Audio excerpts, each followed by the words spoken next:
Yes, the classic. I forgot to turn on my or plug in my microphone. Oh,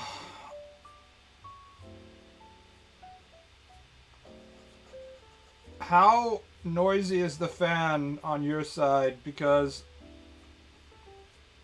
it's like blasting hard right now over me, over here. It has to go basically max RPM to keep it at 80. I found a computer place that said they'll clean it out and reapply the thermal paste for 3,000 yen, so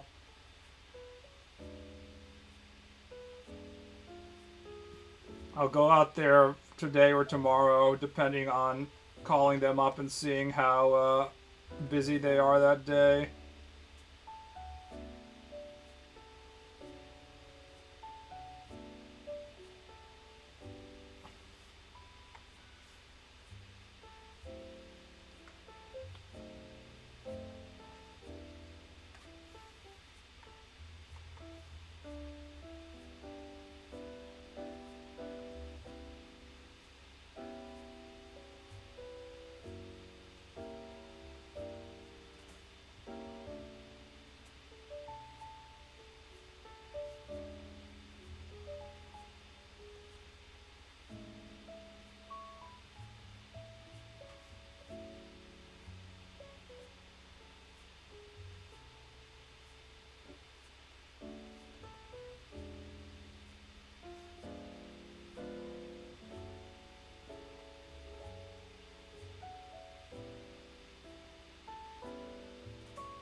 I didn't think my CPU overheating at 80 and stuff was a big deal, but once I started like actually thinking about it and like being like I need to fix it, now it's like bugging the hell out of me.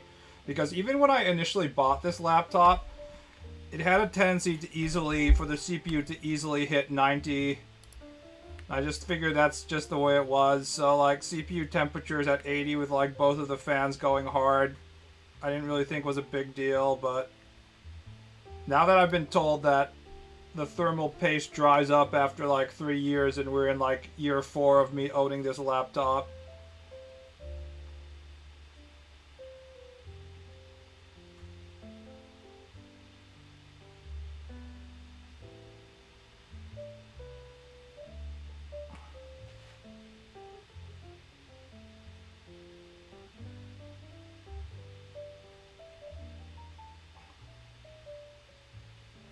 how goes? It is I, your resident technical support specialist. Yeah, I just started by talking about it, and I called up a bunch of local computer repair places, and one of them said they would be able to fix it in basically a day for like 3,000 yen, so that's definitely cheap enough and fast enough, so I'm gonna take it out there either today or tomorrow or something. Probably tomorrow, not today, because I didn't get enough sleep last night because, you know, I was gooning too hard, but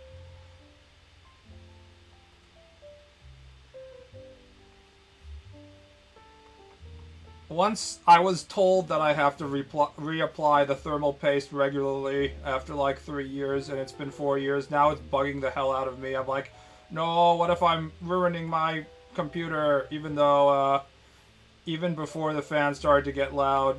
Even when I initially bought this laptop, the CPU temperature would always hit like 90, even when I was doing like very light gaming.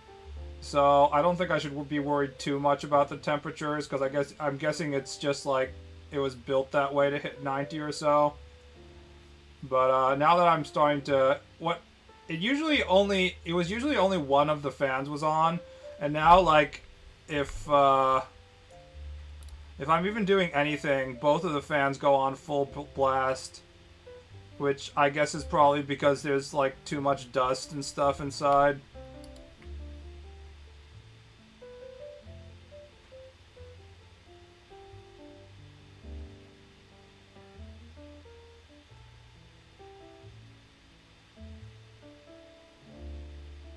Polyman, if you don't stop fucking uh, vague posting right now, I'm timing you out. I thought he was just memeing in the beginning, but he is actually just vague posting like 30 times in a row, and it's pissing me off. I didn't think it would be as annoying as it was until I actually started seeing the vague posting for like 5 times in a row, and it started to get super annoying.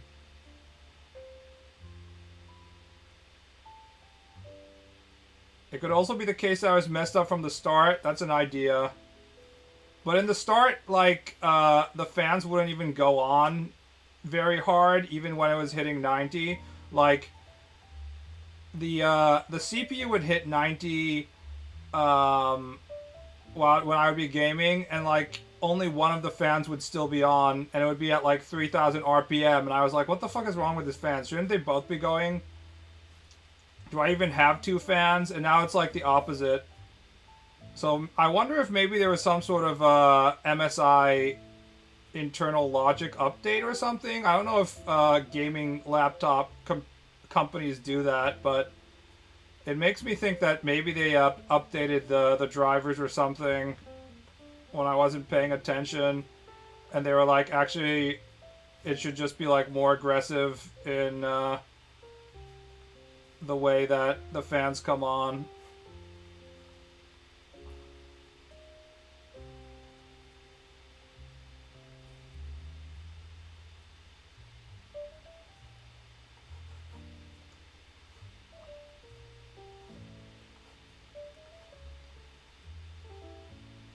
Gaming laptops run hard and hot. When I initially told people that my CPU was hitting 90, a lot of people were like, it's over, you're gonna die. But I assume those are people that have like desktops and don't know that gaming laptop CPUs are probably designed to hit 90.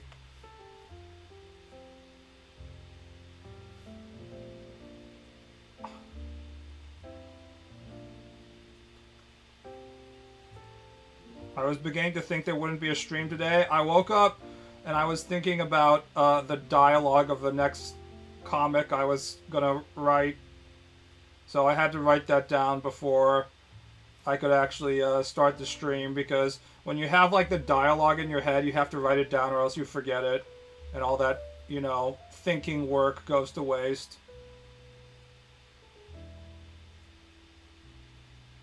Ball, I got a question. You seem in tune with the wants and needs of the Japanese people. Do you think they'd like these stickers? Is there a way to give permission to post links?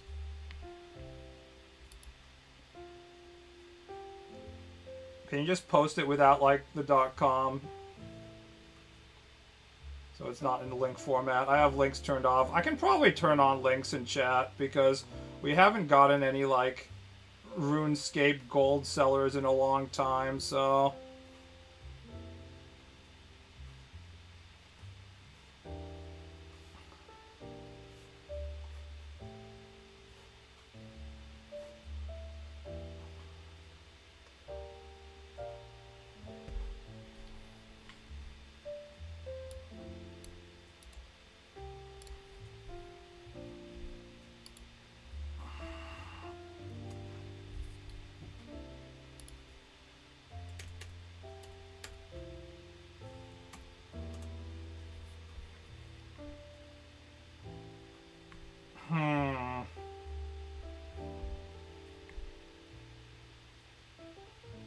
I'm gonna say probably yes. It's, for those of you wondering, it's hypersexual, Eevee sexual Pokemon fucking content.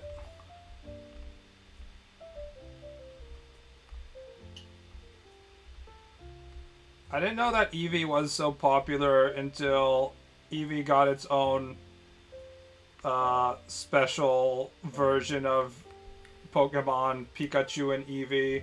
I was like, oh, I guess Eevee is like a special thing. Honestly, I don't buy stickers and I don't buy Pokemon content. So I don't know if people would buy it, but I assume they would.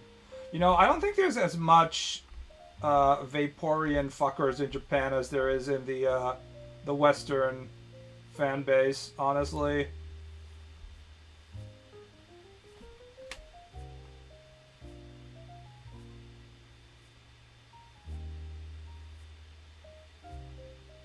Let's Go Eevee was the worst because you wouldn't evolve the Eevee, which is like the best part of Eevee. I didn't know that. I assumed it was just like normal, but then they were like, no, we're gonna have to gimp your experience. That's pretty silly.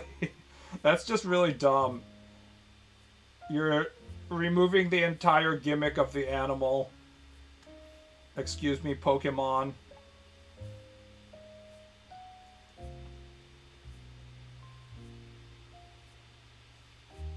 Father, I have returned.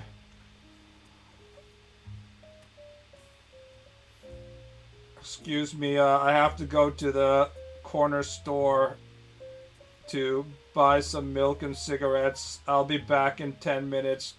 Trust me. Never returns.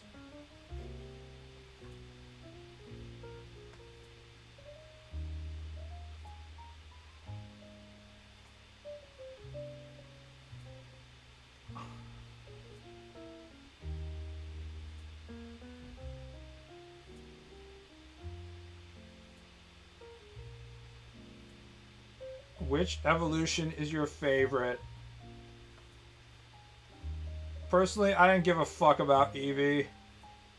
I was only interested in getting a Magikarp and then raising it to level 20. That was the thing that I did in every single playthrough of Pokemon Gen 1. Every single time. The satisfaction when you get your Magikarp to 20 is it's just orgasmic. Nothing can compare to that in Pokemon.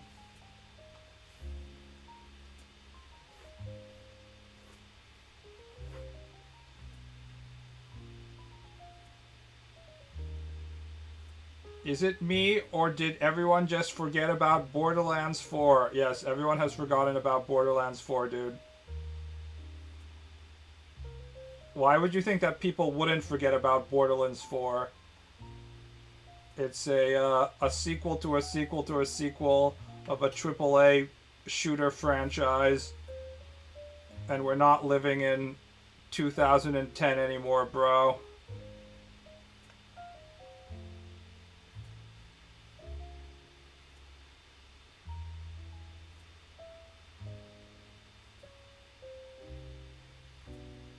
It was all about my precious Haunter back when I was a kid. You see, like any proper future neat shut-in, I had no friends, or more like no friends who had the connection cable.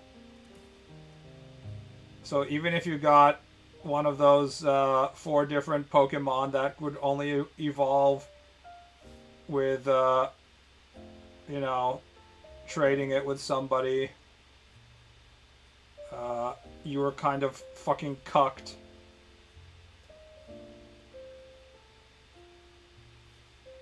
So yeah, no Haunter for me.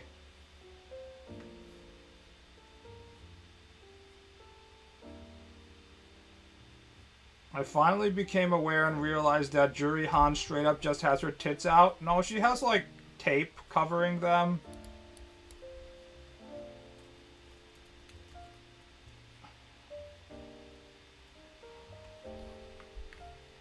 Are you talking about the default costume? They're not out. She has like an inner black tape.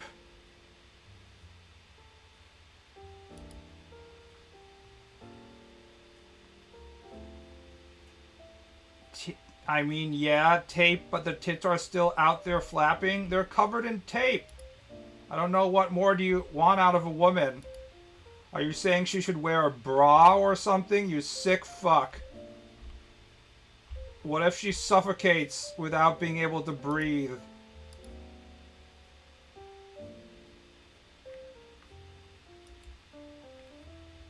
Have we really gotten to the point in our modern gaming society where this extremely minimum amount of skin exposure is suddenly like, how did they get away with it? You can't even see the pink edges of her nipples.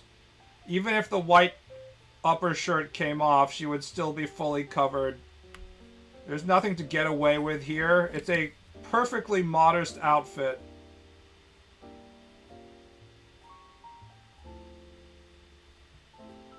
In fact, it's just like an average 80s aerobics workout. 80s woman aerobics workout leotard.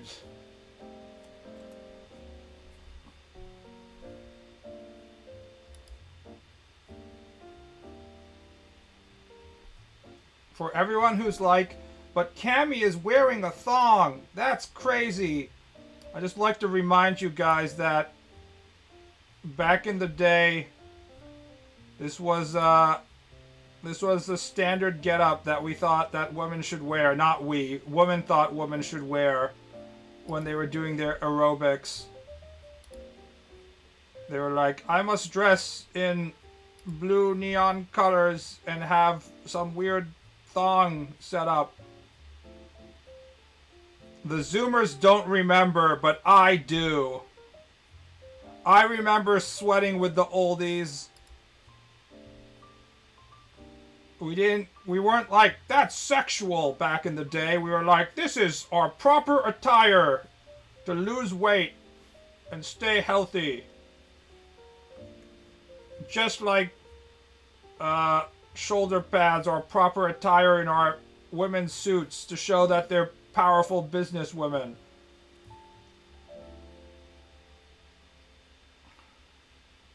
We got tight yoga pants and tank tops these days.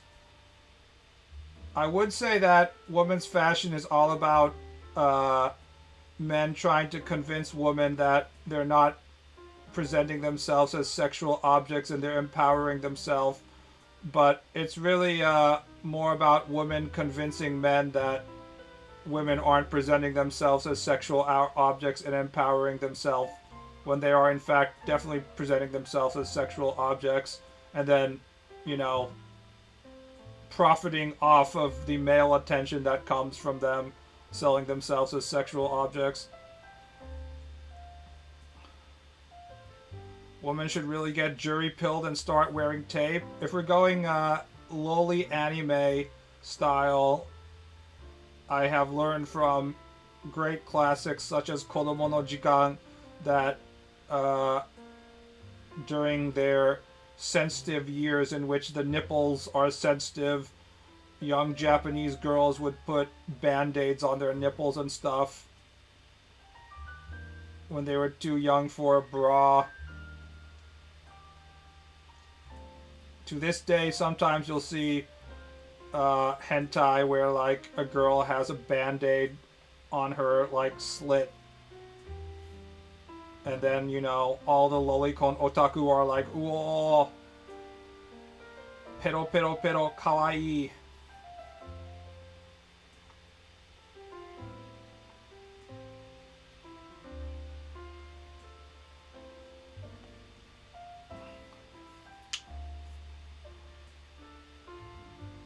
I remember reading that one when it came out, Because I'm not a degenerate like Hystrixia. I did not read Kodomo no Jikan by a female author, by the way. All I know is that it's about Loli seducing her teacher. I can't remember who she's seducing.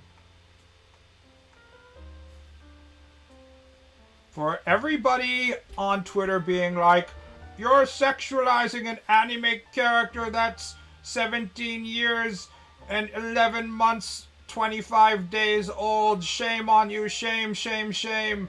Just post some images from Kodomo no Jikan and post images of the author with it.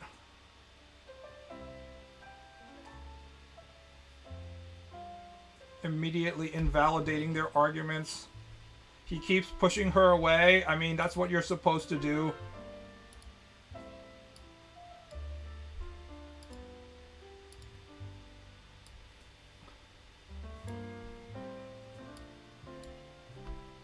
Recently, a group of Japanese pedos got arrested, and they had been arrested for like the 5th time.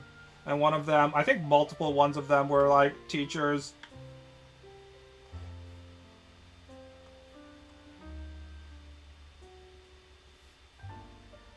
Unsurprisingly, being a elementary school teacher is a goal for, you know, guys who are attracted to underage children. I couldn't imagine why. I read Tsukuyomi Moonphase. I know about Pet Dons. Tsukuyomi Moonphase was a anime that was on in the middle of the night when I was in high school. And I was immediately turned away from it by the disgusting flat chest. Even in my formative years in high school, I knew I wanted nothing to do. I saw the flat flesh and it disgusted me.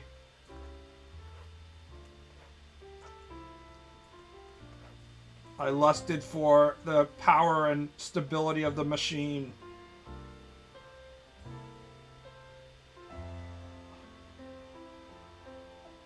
Watching the Jujutsu Kaisen discourse, I'm unironically starting to wish I was Japanese with all the debuffs.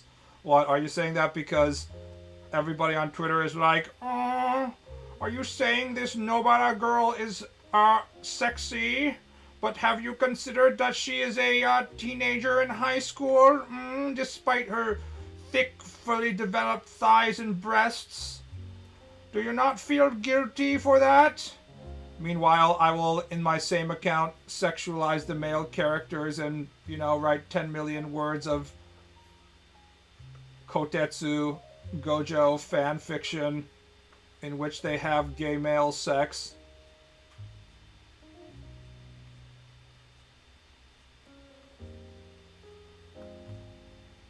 For those of you who have your bingo cards ready, the, let's see, the 30-minute mark is where we hit the gay male sex bingo card.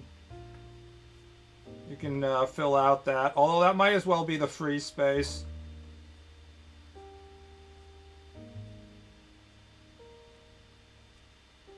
Pretty much that, a lot of that, but also treating Maki as some girl boss versus psycho tragic character. Honestly, I've said this before I started reading Jujutsu Kaisen, and I'll say it again after I've read a little bit of Jujutsu Kaisen. I think it is a manga that's made out of the discarded parts of Hunter x Hunter.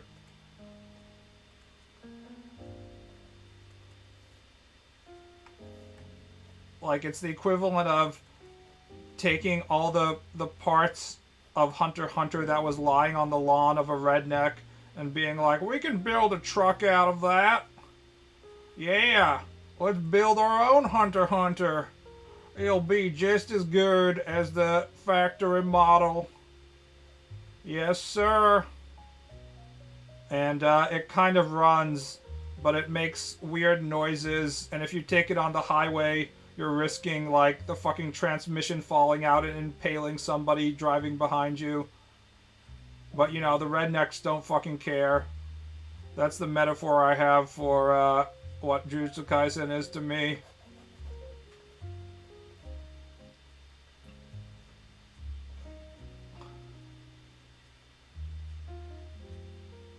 Both it and Hunter x Hunter is schoolyard imagination fights. Yes, but Hunter x Hunter is like the best, most sophisticated version of the schoolyard imagination fights, whereas Jujutsu Kaisen is just kind of like we uh, we thought all of our plot lines and power setups and we pulled them out of our ass.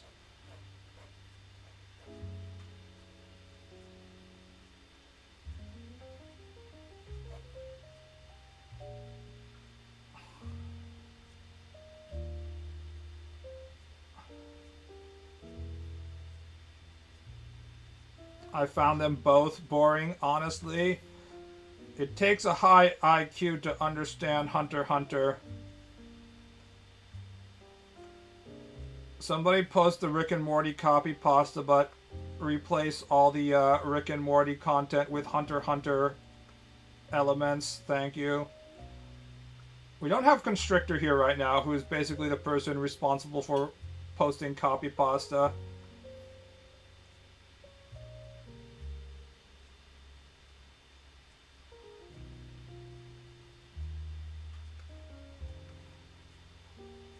Hunter x Hunter is a prime example of creativity being able to come to its peak due to constants.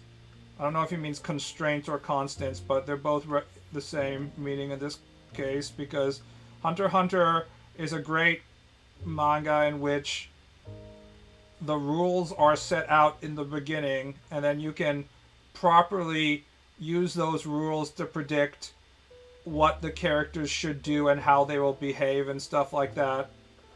Like when you know how the chess pieces can move, suddenly it makes it funner for the readers to read it because it's not just like, oh, he could just power up at any point. Although that does happen in Hunter x Hunter, but the best example of this, even though it's not my favorite arc at all, is the Greed Island arc, in which Togashi went through the trouble of figuring out like what was it, like 100 cards and like giving you the information about the cards that are available for use in Greed Island beforehand.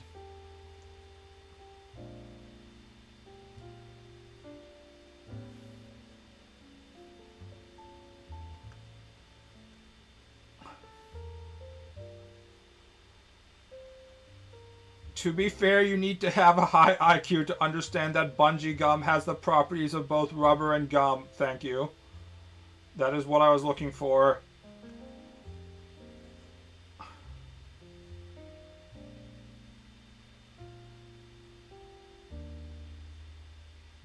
They're really sick in some places, but I can't behind the characters and world in either.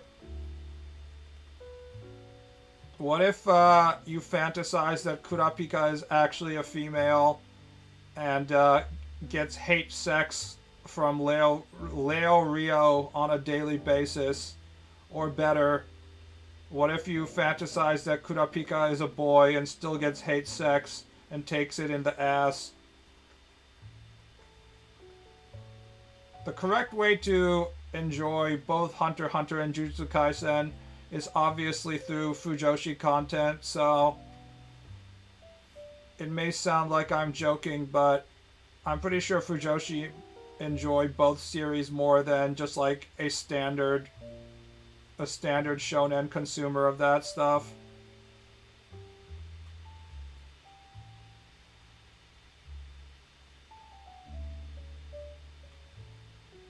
The fact that a real-world card game MMO has already been overrun by adults min-maxing and metagaming all the fun out of the experience and the characters join it during this endgame period makes all too much sense, and this arc was in like 2001 or something.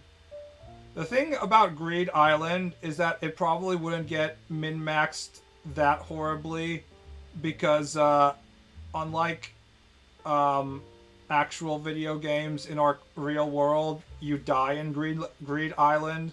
And then once you die, like, you can't transmit that information to other people. So, permadeath and then having like a limit on the number of people who can participate just by default would be a way to avoid min-maxing, because before you could figure out the efficient combos and stuff, a large percentage of the people would get killed, and they wouldn't necessarily, like, they wouldn't be able to test shit.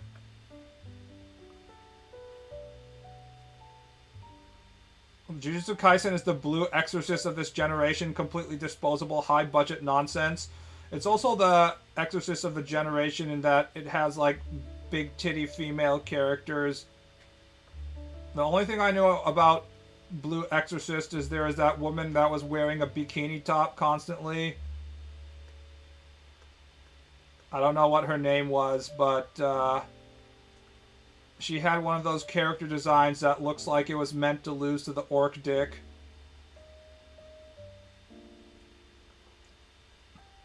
I assume if Blue Exorcist had any kind of tentacles, she was impregnated by them.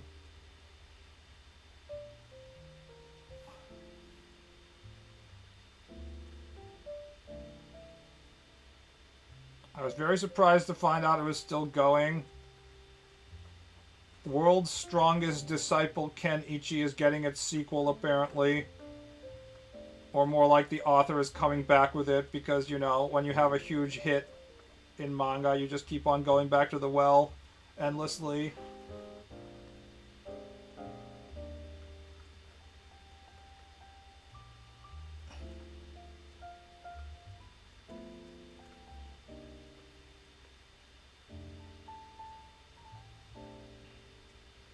If we're going to be talking about big titties.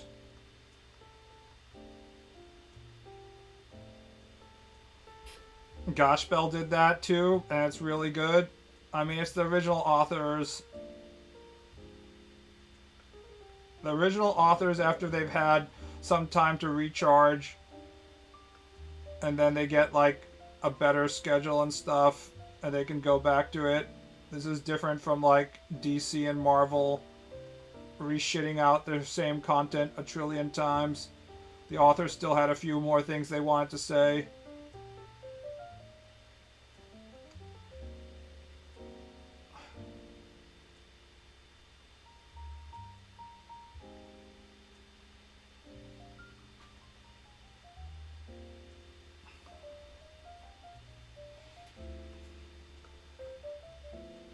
Often, manga series, they don't get to end because the author wants them to end. They usually keep on going until their reader base is tired of it, or more like they only have like their core fans left, and then the magazine is just like, okay, I know this was super popular and it reached its peak at volume 20, but now we're at volume 45, so maybe it's time to end it now.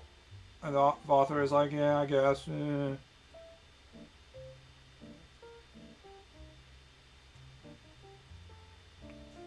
So that leaves, when the author has been allowed to recharge from their grueling lifestyle of weekly series, they can go back to their same characters and they can, you know, inject some more new energy into it. And it usually works out pretty well.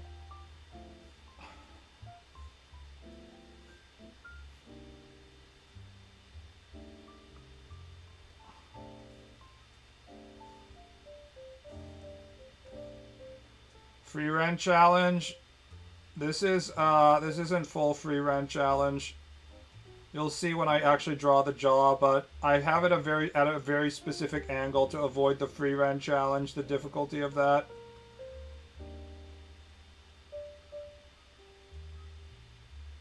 I'm very aware of the difficulty of the free rent challenge. Unlike the person who initially tried to draw the free rent and became a giga meme. So I avoid doing that as much as possible.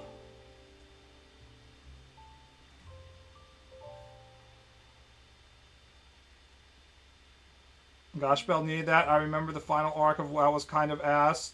The truth is that most of these shonen manga series, they go on too long instead of too short. There's some cases in which the the magazine cuts them short, and they could have been great if they got a little bit more runtime. But in most cases, the magazine asks it to go on for too long instead of too short. Because the magazine is also making money off of this stuff, obviously, so they don't want it to end either.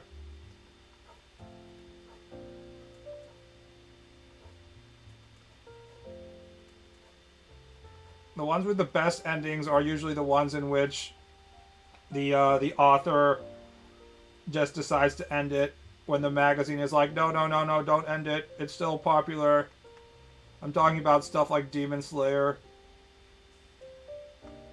where I'm sure the Jump editors were like, ma'am, please, please, we're making so much money. Oh, God, it's so much money. Oh, fuck, please, please don't end it. And she was like, ha, ha, ha, I'm ending it, LMAO.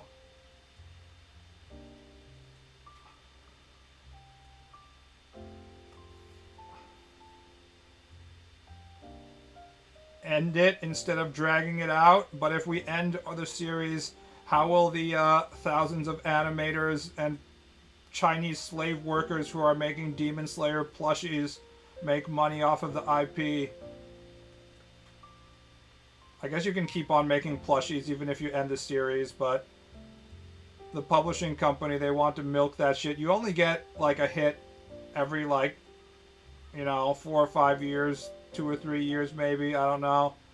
So the publishing companies are, of course, are very interested in trying to milking it as hard and long as possible. I mean, I don't know if you guys are following the current state of Weekly Jump, but it doesn't exactly have like any huge super popular manga going on right now.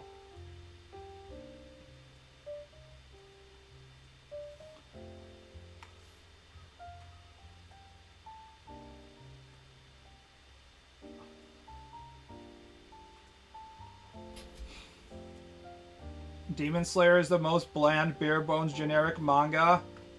It's actually not. I'm not a Demon Slayer fan, but as someone who grew up with shit like, I don't know, all the people that were trying to copy One Piece, Demon Slayer is not actually bland or bare bones. It has a lot of stuff that other shonen manga don't do, and it has a very specific authorship. It probably doesn't transmit as well in English because a lot of the author's skill is in her wordsmithing. But she has a talent of putting like the right words at the right point. And I think a lot of that gets lost in translation. But anyways, it's kind of like music. Even if you think like the modern whatever music the modern teens are listening to is trash, if a generation of teens is like, yes, oh my god, that's so me, that's just like me, 6'7", LOLOL, then that means you've won the thought experiment. Demon Slayer was able to attract an entire generation of annoying Zoomer children, or maybe even Gen Alpha children, who hadn't seen any other shonen before that. See, even if you're like, this doesn't do anything new, the children don't know whether it's doing anything new or not, right? Because they haven't read 70 years of shonen manga history. So they're like, oh my god, what is this, this manga that came out 30 years before Demon Slayer? It's copying Demon Slayer. This also has a training arc. Apparently that was like an actual discussion that was happening when Demon Slayer was at its peak of popularity. Is like the fucking Zoomer children. In Japanese they were called Kimetsu Kids, because it's Kimetsu no Yaiba kids.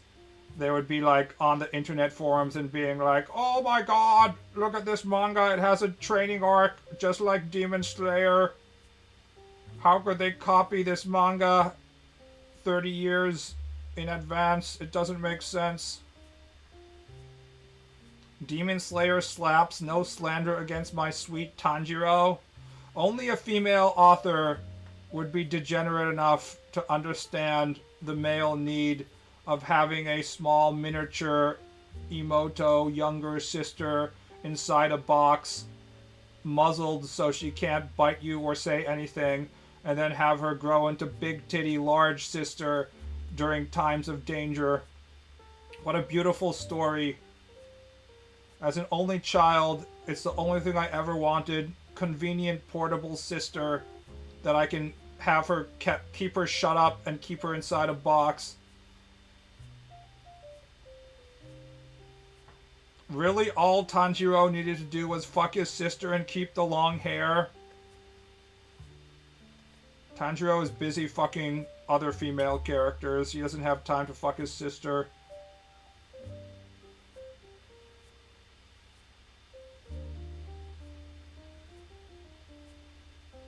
I can't believe Astro Boy ripped off Mega Man.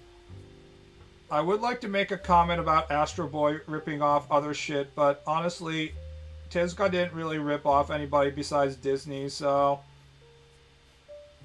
That's the thing about manga, is you can, like, complain about this ripping off that other thing, but at the end of the day, everybody's ripping off Tezuka, so there's really no point in arguing about that shit.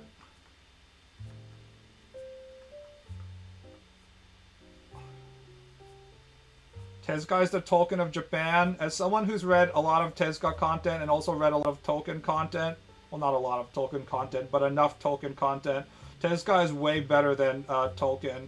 Tolkien was good at world building, and that's about it. Tezuka was good in the medium as a whole. He pioneered all this like cinematic shit and paneling methods that nobody else was doing at a time that when it wasn't thought about. Manga would be completely different if Tezuka wasn't around. He also was a shameless person at like copying other people's shit. If someone was being successful doing like sci-fi, he'd be like, no, I'll do sci-fi and I'll do it better than this guy. Tolkien was just satisfied to live in his own like elven fantasy world. He wasn't a competitor. Comparing Tolkien to Tezuka is like... Tolkien is like the James Naismith of basketball. He invented basketball, but that doesn't mean he was a good basketball player. Tezuka is if like Michael Jordan and Steph Curry and Shaq were the same person, and they had to keep on changing the NBA rules just to match the fuck that Tezuka was shitting out all the time. Ball, you need to understand that Tolkien knew what he was doing when he made Frodo use Tom Bombadil as a Final Fantasy summon. Tolkien is so dry. Tolkien gets a lot of passes because he was the originator of the medium. And it's something that people still go to. And he understood a lot of like deep core truths about what fantasy should be, which a lot of modern fantasy authors don't understand. And I wish they would, read more Tolkien. He's more of like a religious figure than an entertainer. But Tezuka is much more of an entertainer. I assume that most of you people here haven't actually read like actual Tezuka content.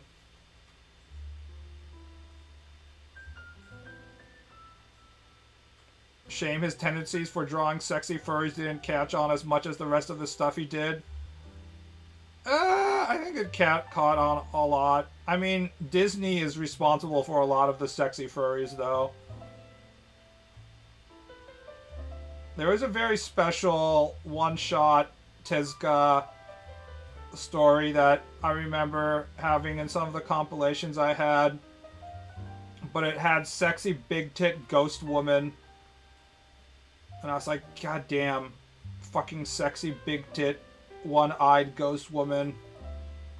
For those of you who don't know the Japanese folklore about Oiwa-san, it's kaidan, Japanese kaidan, about a woman who only has one eye. But Tezuka wrote a short story of Big Titty Oiwa-san, One Shota Oiwa-san. She like picks up a kid I read the Buddha manga he made. Yeah, Buddha is up there in terms of stuff that people are like, you should read. I haven't actually finished it.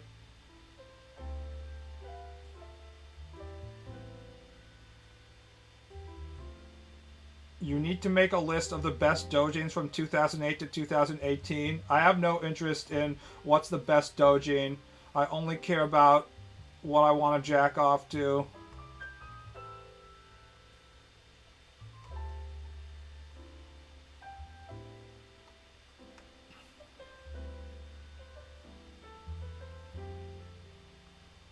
Dororo is incomplete, so I wouldn't really recommend it for that reason, even though it's gotten a lot of like video games and shit.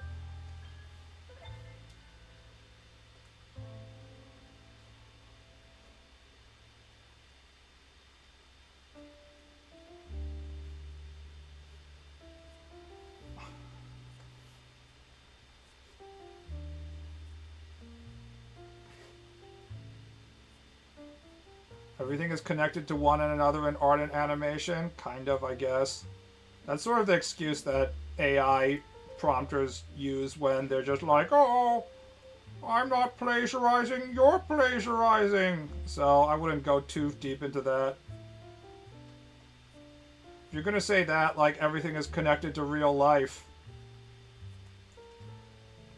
I mean, Miyazaki Hayao was like, modern animators, they don't look at little girls enough, so they don't understand how little girls run around.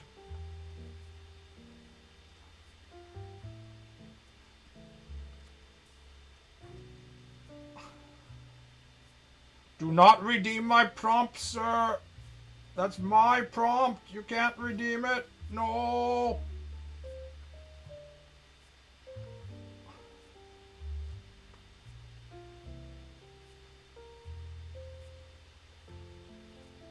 Oiwa has two eyes. It's just the poison that Yaemon gave her mad. A side of her face droop. Huh. I don't know. I've never actually read Kaidan, so I don't know how it is. I thought she only had one eye. I'm not particularly interested in Japanese horror stories because, in general, I'm not too appreciated in things that I'm supposed to be scared of because if they're unsuccessful, then they're boring, and if they are successful, then I'm disturbed. So it's kind of like a no-win situation.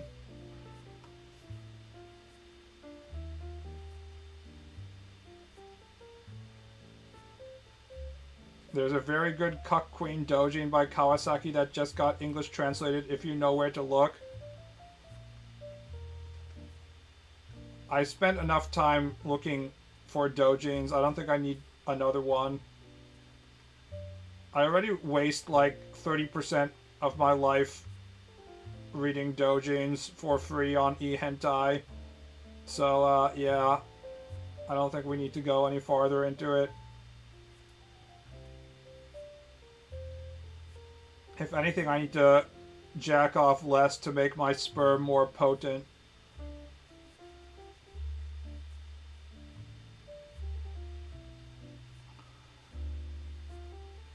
Didn't Rumiko encourage grooming with Sesshomaru and Rin? I think we have some female Sesshomaru experts in chat. Perhaps they can illuminate you on the various gay couplings and propriety of Sesshomaru.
put sexual model in the Epstein files. I was disappointed by the Epstein files because I was hoping that it would be like insane levels of content, but I think I was hoping that we would just like straight up get like a fully edited porn session of like Donald Trump sucking gay penis or something like that. So of course I was disappointed. I wanted more. If there isn't like a Pamela Anderson straight up fully uncensored porn video in the Epstein files of like Bill Clinton and Donald Trump engaging in intense sweaty gay sex, I probably was never going to be satisfied.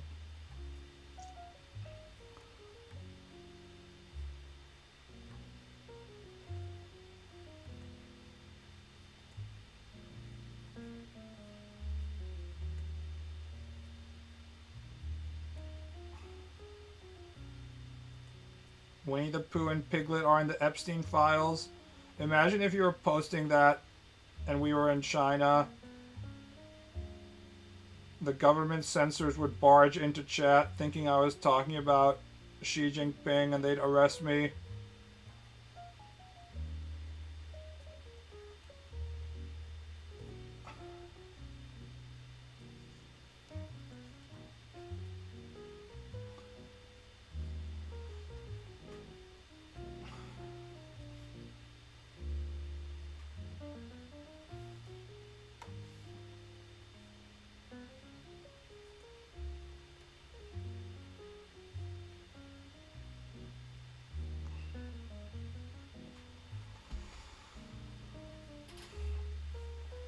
I think the funniest part is that Trump supporters were like,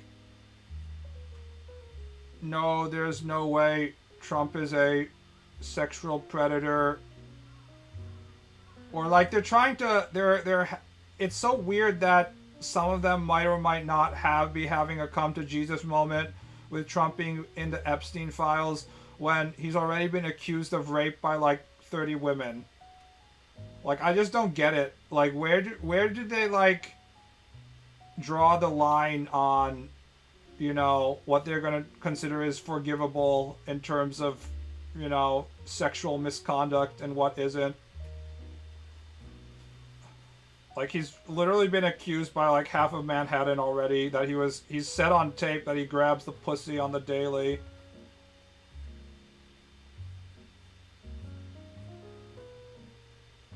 Are they going through the 5 stages of grief now? I don't know. They might be more interested in the adrenochrome supplies.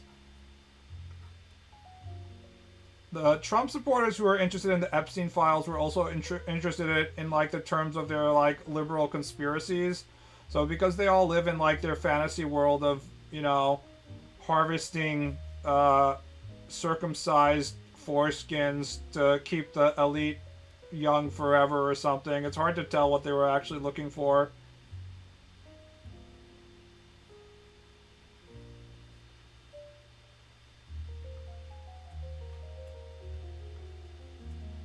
She looks like she is singing or whistling.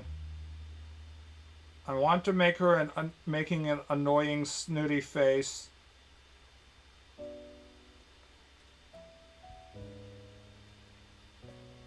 But I guess having the lips pursed also kind of makes it look like she's whistling.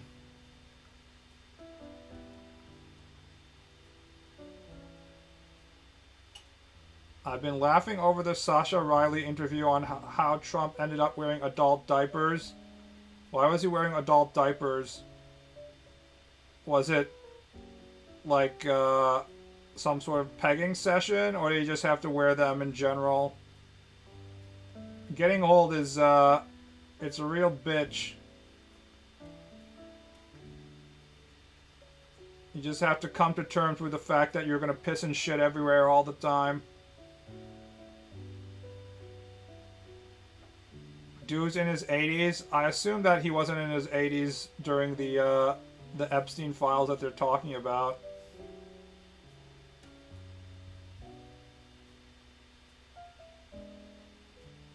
Why isn't she saying, I have been consumed by the darkness and am the dark? It's much funnier with the le. No, it's not. We're not on Reddit.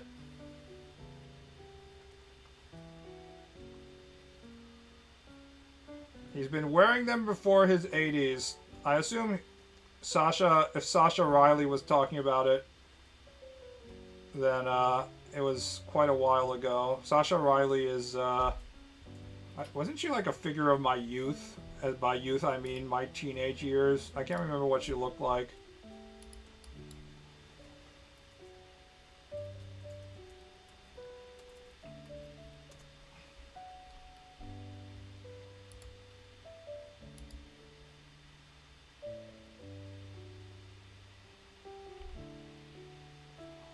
She was a porn star, wasn't she? Or am I thinking of somebody else?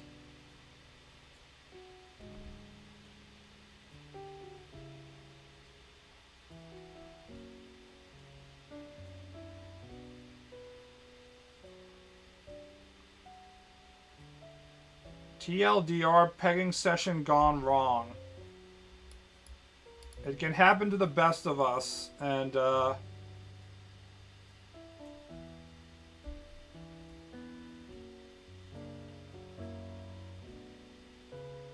Trump is not the best of us. I guess she wasn't a porn star because Sasha Riley, nobody's coming out.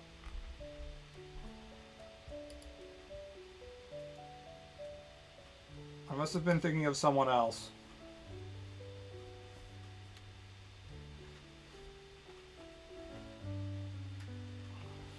I'm not really a real existing human kind of person. I'm only really interested in, you know, non-existing two-dimensional people, so...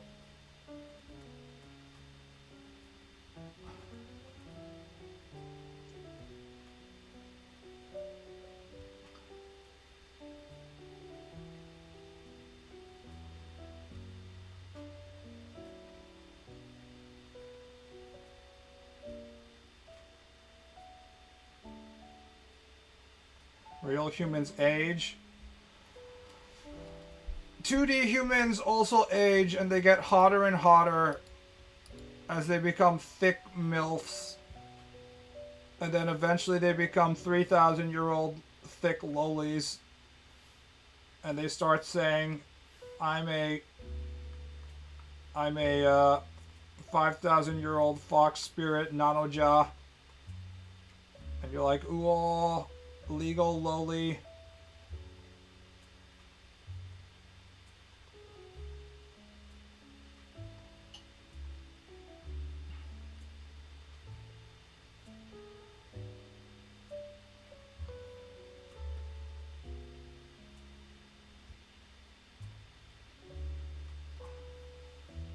The biggest taboo in media is taking a hot female character and having her become less hot because she's getting older. For that reason alone, I give Oda a ton of respect because he's very much unafraid of drawing like ugly old version of his female characters that are popular and people want to jack off to. He does not run away from the concept of aging, the most horrifying of all things.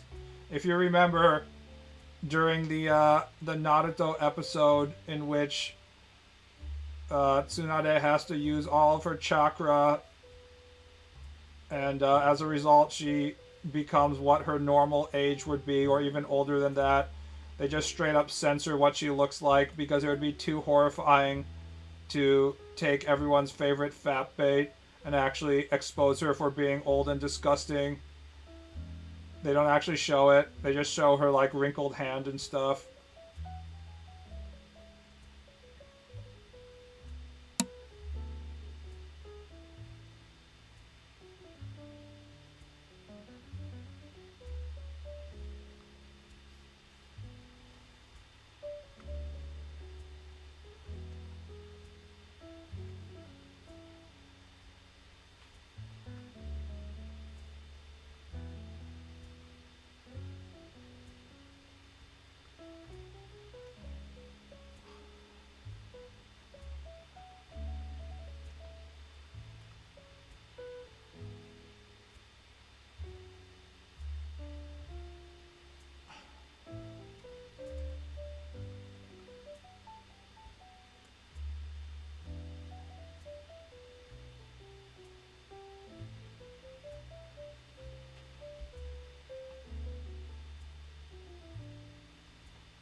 I'm not surprised that Naruto at the time was way more popular than One Piece and stuff, even though in Japan One Piece was way more popular than Naruto.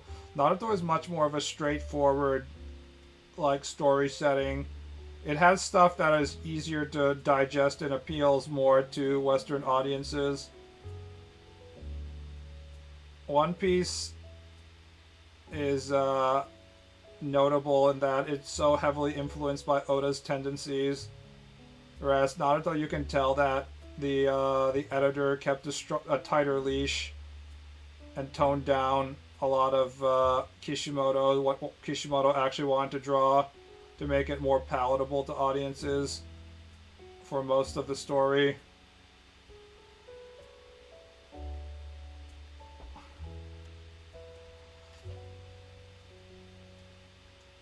Oda's tendencies to fill every single panel with like 800 characters at all times.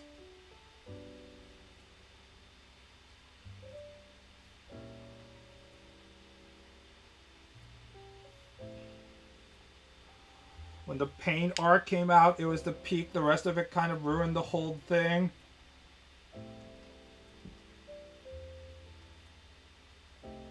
I feel like the peak of Naruto was when Sasuke was like, no, the darkness. And then Naruto was like, no, Sasuke, I'm definitely not gay. And Sasuke was also like, Naruto, I'm not gay either. And then they had gay sex. That's my favorite scene. And Sakura was watching and being like, this is so beautiful. Schlick, schlick, schlick.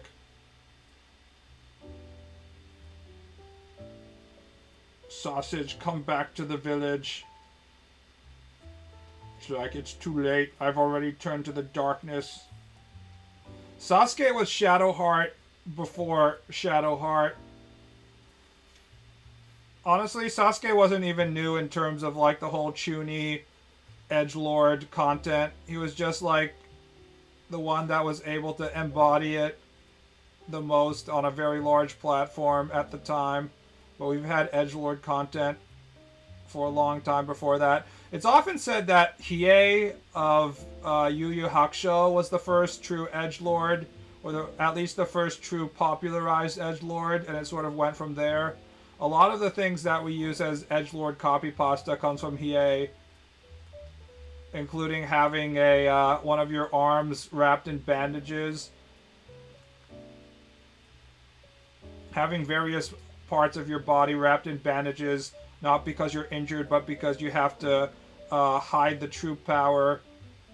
That definitely came from Hiei.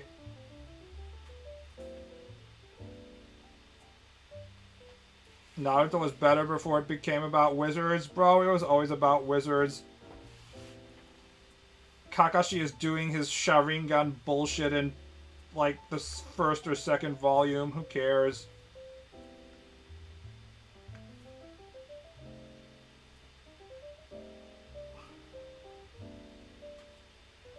Naruto could have kept me around if Sasuke was a big titty emo girl instead. Also make sure that Itachi is also a even bigger titty emo girl. And then they have lesbian Yuri incest. That would be hot.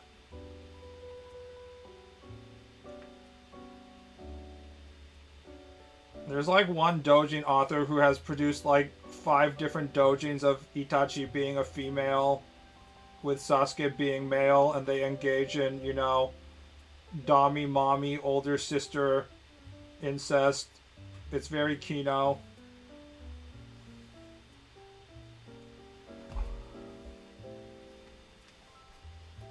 Liking Hiei or Kurama is for girls. Women like Kurabara. Unfortunately, none of those men are available to you. There is no hot-blooded comedic relief delinquent with energy sword.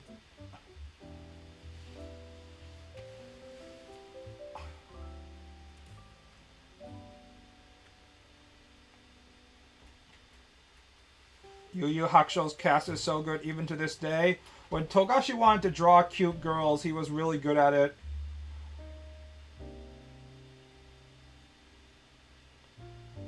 No wonder he started as a romance author. You can tell that the editors were like, you're really good at drawing cute girls. You should just draw cute girls. But as is often the case with most Shonen Jump properties, it's like, well, we started this story about telling beautiful, heartwarming, touching stories about being dead. But that can only go on for so long, so it's going to be a battle manga. This is the most common thing that happens to literally every single series. Is it's just like, well, we're at chapter 25. We're out of things to do for this other thing, but the manga is still popular enough that we're not going to just outright cancel it. What if you fought something?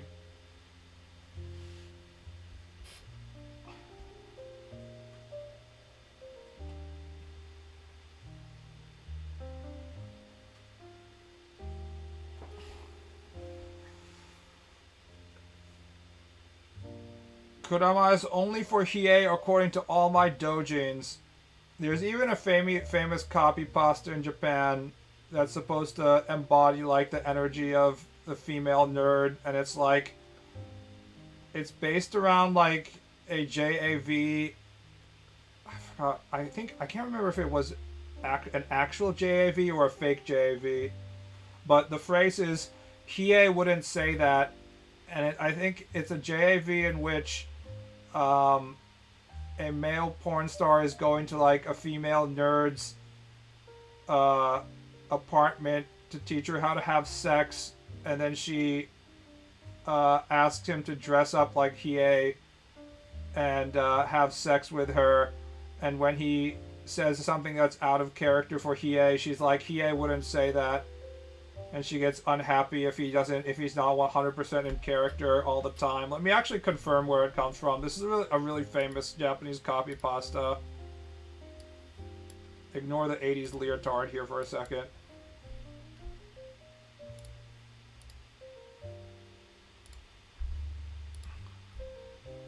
I'm sure there's a Pixiv Encyclopedia article on this.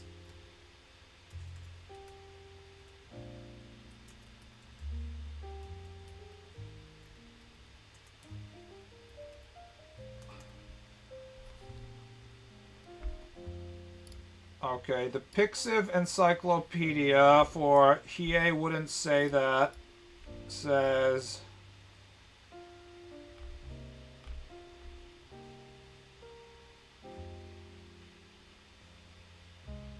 it was a video from Atna Images in 1994.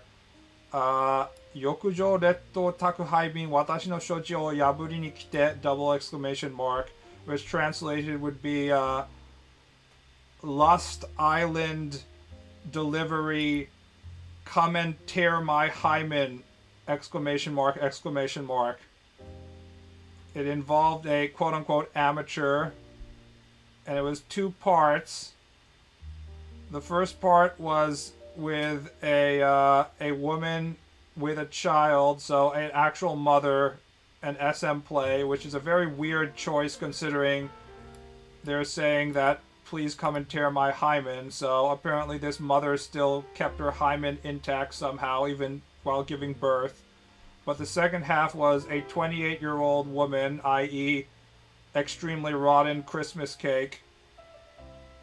It was a documentary setup.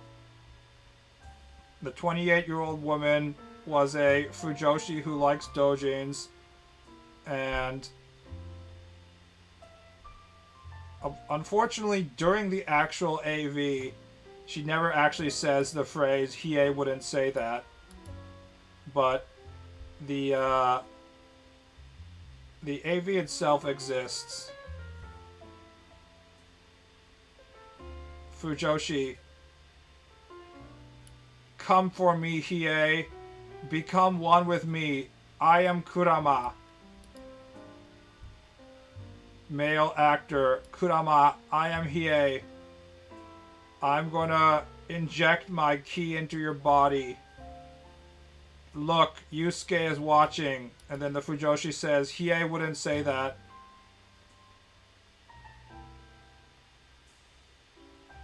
The male actor thought that he had properly recreated Hiei based on the settings of the comics, but the Fujoshi says it was unacceptable.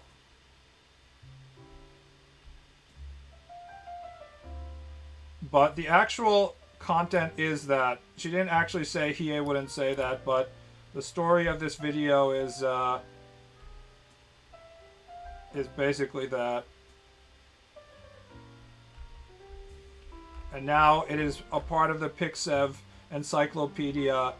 Hiei wouldn't say that. You use this as a phrase on the Japanese internet when you feel like in, secondary doujins and stuff that someone is not properly representing the character.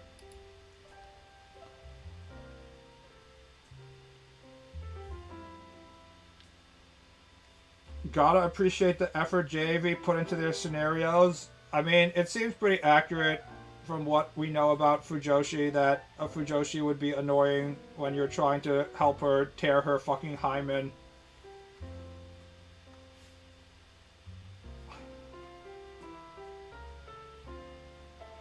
This is a world and a culture in which there are bloody many-year wars fought between warring sides of who should be Seme and who should be Uke. To this day, the camp of Atherin x Kira is at war with Kira x Atherin. They can never reconcile their differences.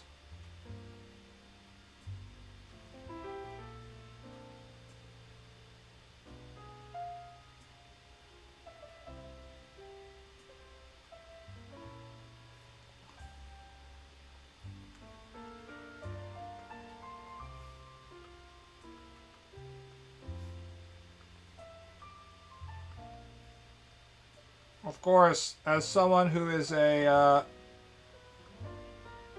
strong believer in Zoro-san, if there was some psychopath that was saying that San Zoro was an acceptable One Piece doujin theme, I too would be incensed and angry, because it questions your fundamental understanding of the original text. It allows me to understand what, Catholics must have felt when Protestants emerged on the scene in whatever year was that, like the 1500s, I can't remember, 1700s. When did Martin Luther nail his shit to the church door?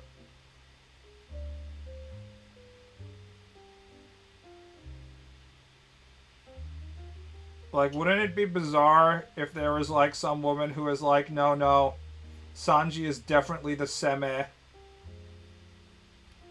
No, that's impossible.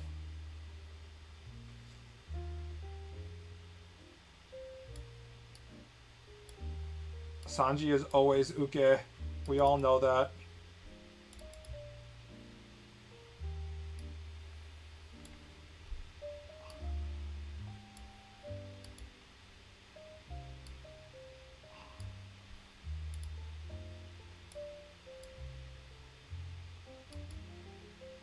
Sanji wore dress, it's confirmed.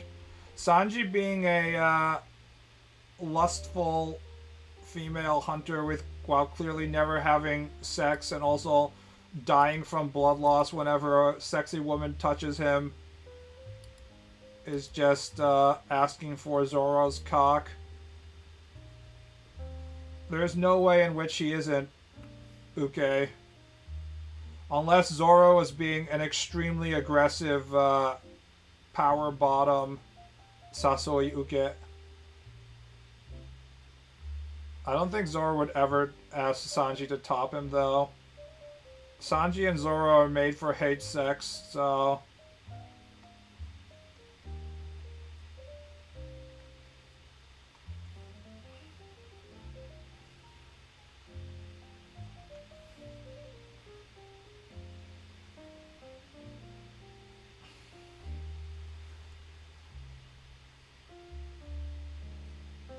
There was only one time the nosebleed was 100% understandable, and that was when those freak mermaids showed their tits in his face.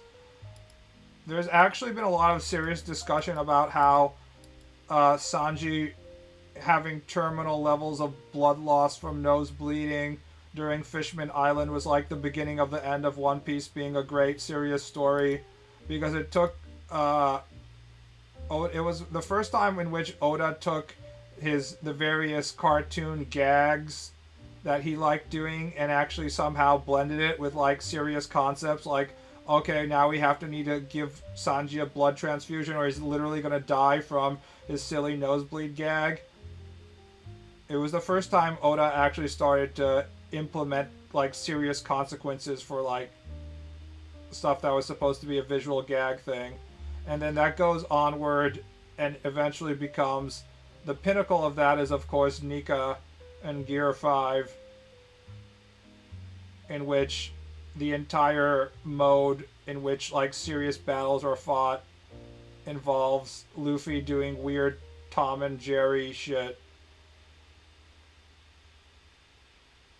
And for people who are still hate watching One Piece or complaining about One Piece and wish it would go back to what it used to be like, Nika is like one of the greatest sins and a representation of like how the manga that they used to love is now like irreparably damaged.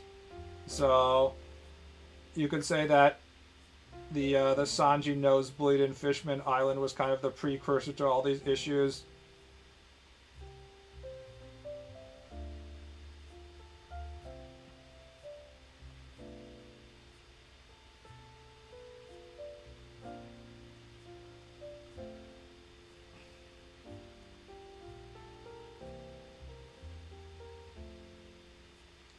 The Nika Tune Force is kind of cool though, especially the heartbeat drums. So I think I've seen a lot more Nika defenders on the Western internet than I see them on the Japanese parts of the internet. There are still a lot of Japanese One Piece defenders and readers, but if you compare the current sales of the most recent One Piece volumes to, I mean, not even peak One Piece, which is like one of the highest sales of any manga of all time, but even more like within the last 10 years, the most recent One Piece volumes are all the way down to like 50,000 sales. Although some of that might just be transition to more digital media. So it's kind of hard to tell what is what, but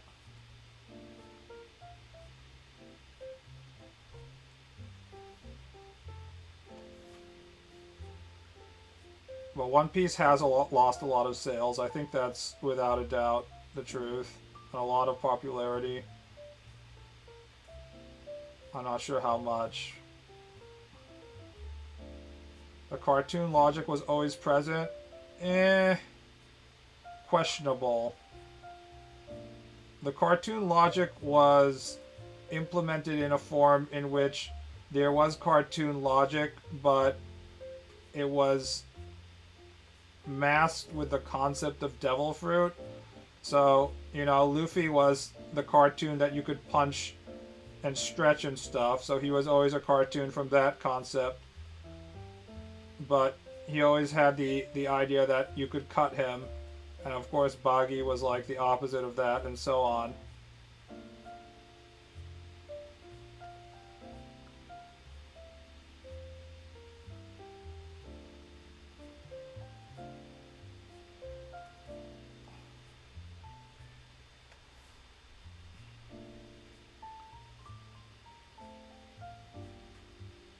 I prefer having Nika over the dude just being rubber, at least at the high stakes that we are at now. Well,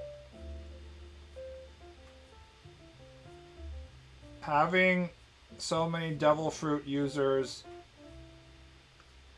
was a critical flaw in the planning stages of the manga, and having the devil fruits big weakness being you can drown was also a critical flaw of the manga at the early stages. Because think about this.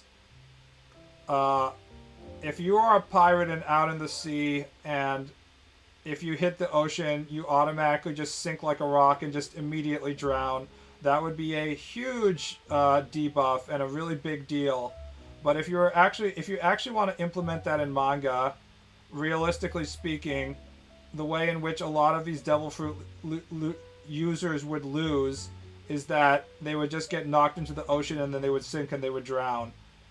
And you can't actually do that from like a manga story standpoint because you can't build up like your battle with Kaido or Crocodile or something for like 100 volumes and have the way in which you defeat him just be like you knocked him into the ocean and then he sank and then it was like, oh wait, is he coming back up?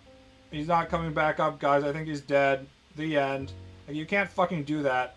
So literally, we've never had a single devil fruit user die from drowning, even though that would be like 99% of how they would die usually if they were fucking pirates. And that's just like a fatal flaw with like the entire power system. In that the kryptonite that's supposed to, I mean, kryptonite is pretty flawed as well, but the kryptonite in which that's supposed to be the main debuff of this doesn't actually function as a debuff because you can actually never implement it. You compare that to Hunter x Hunter, where in which like the first introduction of the what was it, chakra? Was it chakra? No, that's Naruto. The aura system. You have a character that can split his body, and he gets his ass beaten by Hisoka, and Hisoka explains that he's using too much memory to do like something that's inefficient, thus introducing the concept of like thinking about how you use your superpowers and stuff like that. It's a really good example of how, even though that these shonen manga, especially shonen jump manga, is based around a week-to-week popularity, so it's very difficult to worry about long-term planning when your manga can be canceled at any time. You still probably need to have like some sort of like system in place if you want to be going long term.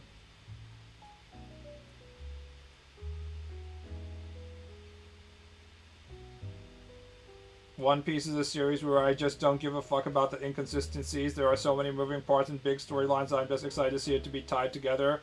I have some bad news for you, bro. It's not going to be tied together. If anything, Oda is just introducing more and more concepts.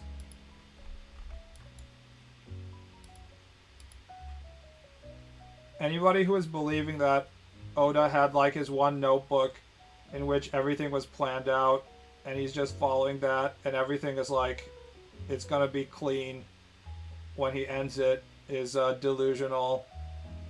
If that was the case, it's no longer been the case for many years now.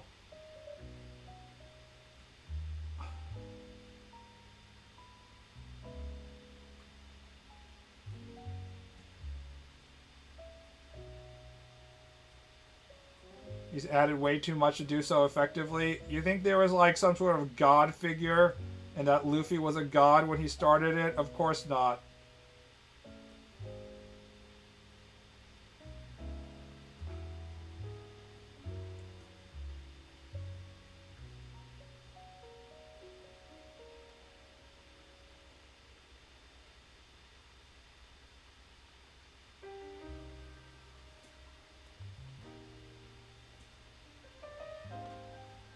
The idea that rubber equals cartoon world equals Luffy can enter a situation in which he can do whatever the fuck he wants to is is something that definitely had to be added, or else how the fuck are you gonna fight?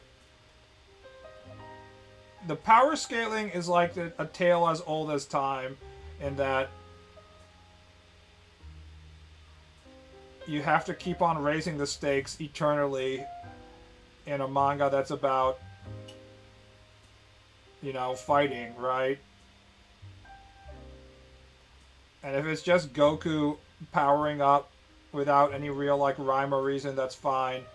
But if you have some kind of like Pokemon style, this ability is strong against this ability, but it's weak against this ability, then suddenly you have huge limits on what you can do when you introduce powerful abilities like especially defensively powerful abilities. Like this guy's body is made out of sand, so you can only damage him physically by punching him under certain circumstances. Well, that worked for Crocodile, and it's one of the best moments of manga history in which Luffy gets his fists wet with his own blood to punch Crocodile. I remember reading it in real time as a teenager and being like, holy shit. I'm fucking shivering right now at the master class of storytelling right here. But after that you have Enel. And then after that you have like other Rogia, like, you know, Ice Guy, Magma Guy. How the fuck are you gonna damage Magma Guy? Good luck with that. But now you have to introduce Haki. Okay, you have this vaguely thought out, you know, concept of like, I don't know, energy is coming out of my body, now I can punch things. It's like, okay, well, that's kind of lame, but fine, whatever, I understand your problem. But now even that isn't enough, and now you have to, you know, go full mode.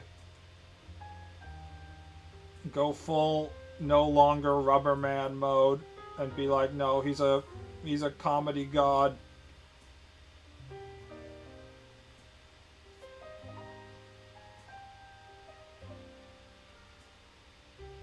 We all know that magma damages fire, duh. Invincible energy having electricity having no effect on Luffy because he's rubber was Kino. Yes, it was Kino. Which is often why people who like One Piece say that it peaked around Water 7 and stuff. I.e. when the power scaling wasn't out of control. This is another problem. This, like, the power scaling issue infects literally everything in shonen manga that goes on for too long. We're having the same fucking problem with Chainsaw Man right now, where we're supposed to be in the middle of this, like, climactic fight. And, it's just Chainsaw Man, you know, getting torn in half and then eating devils and then getting torn in half and eating other devils and so on and so on. And there's, like, this core problem in Chainsaw Man of that, because everything is, like, immortal and everything, like, the damage might or might not be permanent. There's very little consequences to, like, getting cut in half and stuff like that. So the Chainsaw Man author had to introduce the concept of, like, Chainsaw Man can give permanent death to devils by, like, consuming them or something. And then Denji accurately asks, like, why does that make any sense? Chainsaws are just, like, a tool used to, you know, cut down trees. And then he had to put in some, like, half-assed explanation of, like, well, maybe we all forgot that it was something else. I don't know. But, like, from a battle standpoint, because there's no consequences to any of the damage that the characters suffer, there's no, like, tension to, in terms of, like, oh no, that person got hit. I hope they don't bleed out. It's like no amount of damage that any of these characters suffer has any kind of meaningness.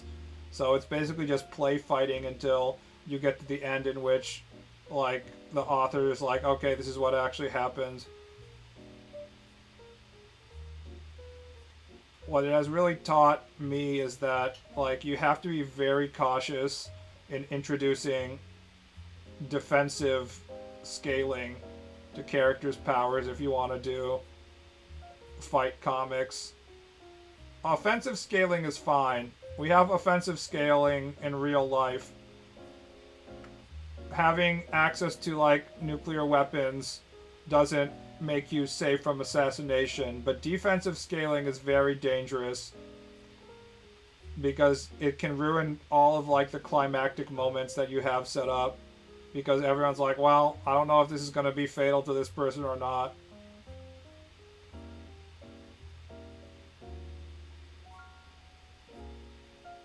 I'm not saying you're wrong, but the series has been progressively more fun for me as I've watched it. Objectively, the narrative was better in the first half, but still, I'm not necessarily saying my opinion. I'm saying, talking about the general opinion of a lot of the loud negative voices toward One Piece in Japan, a lot of which is coming from One Piece readers who used to be devout readers, and then the fact that One Piece sales have been going steadily down in the last like 10 years or so.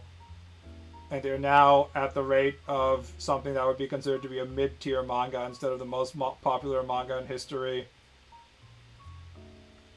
Personally, I'm someone who just is absolutely seduced by Oda's line work and the way he draws stuff. So I enjoy One Piece entirely from like a visual aspect instead of like a story mode aspect. And it's been that way for me for quite a while.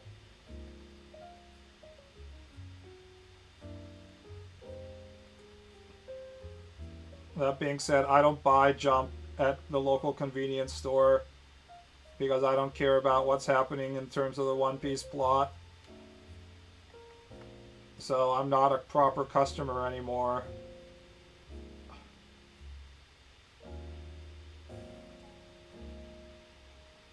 Two sponges fighting until talk no jutsu. At least with Chainsaw Man, they do talk no jutsu while the fighting happens, and then the talk no jutsu part is the fun part. But as a battle manga, I would say Chainsaw Man is like a complete failure, and it's always been a failure, especially like second half and stuff. Most of the Chainsaw Man popularity, I would say, comes from not from the tension of like, oh, what's going to happen in this fight, who's going to win kind of stuff. It comes from like people enjoying the characters. Honestly, if you can create attractive characters that people like spending time with, it doesn't matter if everything else in your manga is like half-assed or not properly functioning, because people just want to hang out with the characters, and that's definitely the case with Chainsaw Man. People just really like Denji.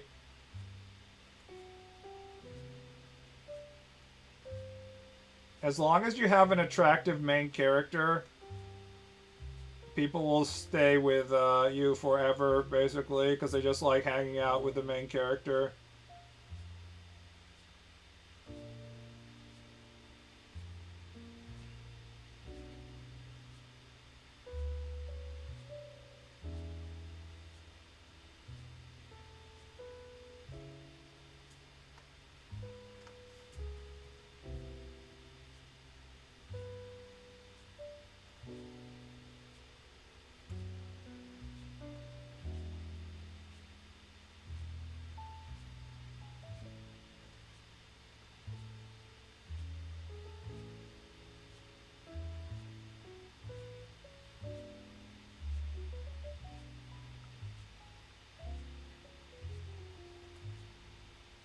I read a editorial about like a by someone, a manga commentator, and the person was talking about how people, the younger generations, don't understand what's so great about Akira. And I was like, I understand why the younger generations don't understand what's great about Akira, though. Akira was great at its time when a lot of manga was still based on symbol drawing, and it took like the concept of backgrounds and like space and the type of stuff you could do in space to an extreme degree in a way that other manga at the time really didn't do, and it took realism to an extreme degree, and then it used that to create like a unique otomo, post-apocalypse cyberpunk setting that had a different flavor from everything else. But if you go by what the type of shit that people value right now, what I was just talking about, is they just want to hang out with the characters. Akira's characters are super weak, and its plot is also super weak as well. It's just a lot of like, running up and down sewers and like gigantic dystopian architecture, and like one person is going over here, another person is going over here, but you don't have any like personal relationship to any of the characters, especially in the manga version, because it drags on quite a bit, and so on and so on. So if I was like Alpha Zoomer reading Akira for the first time in like 2025, after a lot of the concepts in Akira, like the way he draws backgrounds and stuff, have already been, copied a few times in media already, I wouldn't understand why this was revolutionary or important at all. I can totally understand why the Zoomers don't appreciate it.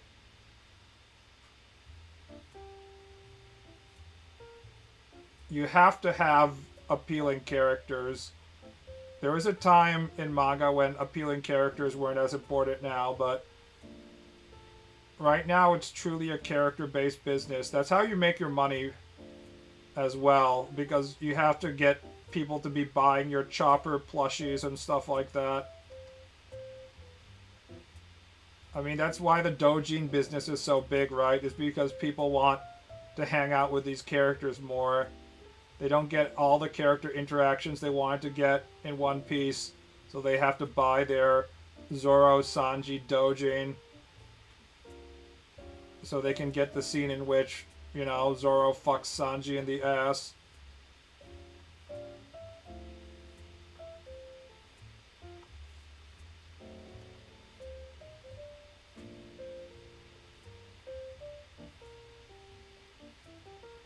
Either characters or concepts. Isekai kicked out of Party Slot. Yeah, so Isekai is like the version of this where, well, it's not even a version of it.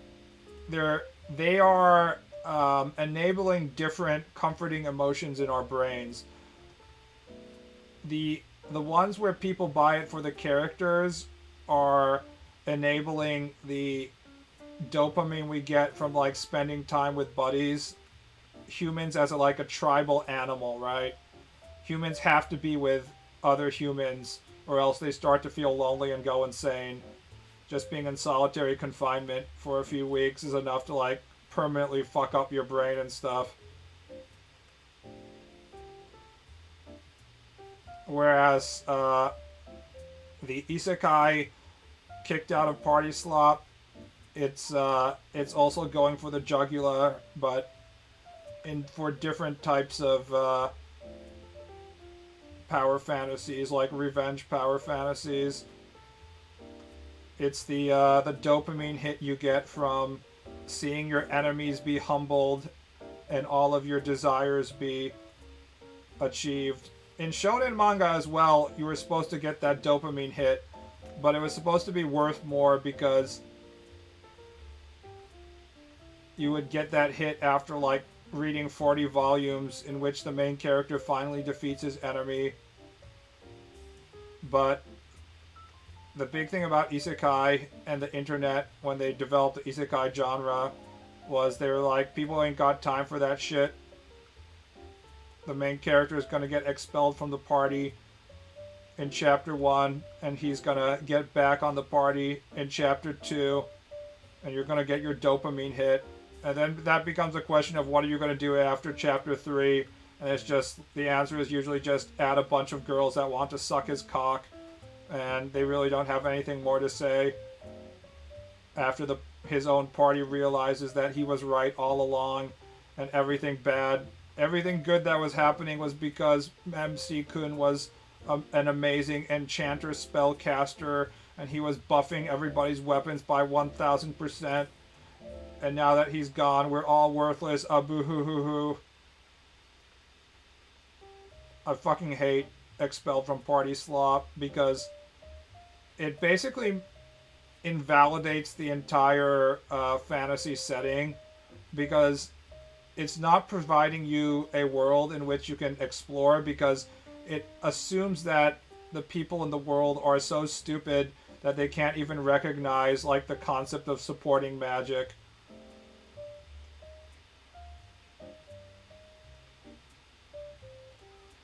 Like, who the fuck in their right mind in, like, reality was like, oh, huh, all you do at camp is cook our food, you fucking worthless slave.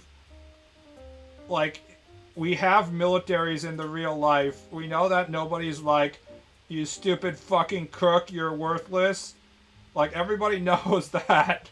Like, the people who control the supplies literally control your lifelines, and if you piss them off, like, you're getting shit for food or you're gonna starve or whatever.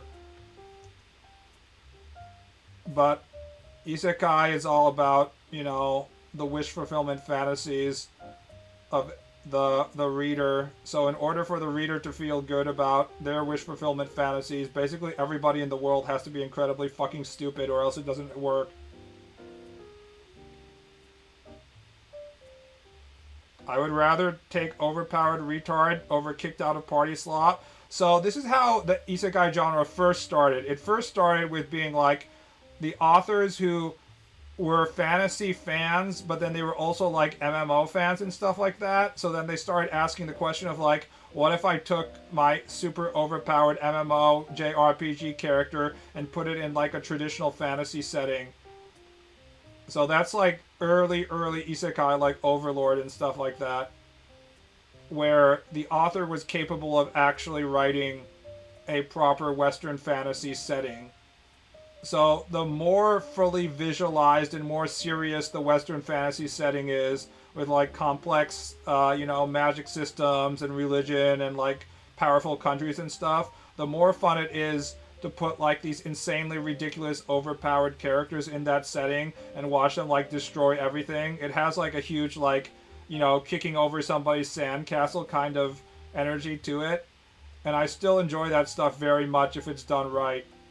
Whereas the expelled from party slot is bad for the opposite reason, and because it has to be based on the assumption that the people that live in this setting aren't smart enough to understand like, basic concepts like there's like support magic or some shit like that. And it basically means like everybody in this planet is a fucking retard. There's an infamous isekai thing that's memed a lot, but it came from an actual light novel isekai in which the Japanese guy who's sent to this fantasy world, he teaches the locals how to cook, but it's not like he's teaching advanced French cooking or anything. He's literally teaching them how to cook meat, like put the meat on the fire, flip it over, and like put salt on it, and everyone's like, "Oh my god, he knows how to cook the meat! What the fuck? How is this even possible?" It's like the most extreme example of like everybody on this in this world has to be retarded. So the whatever middle schoolers who are reading this who don't actually know any advanced knowledge can still feel good about their own knowledge.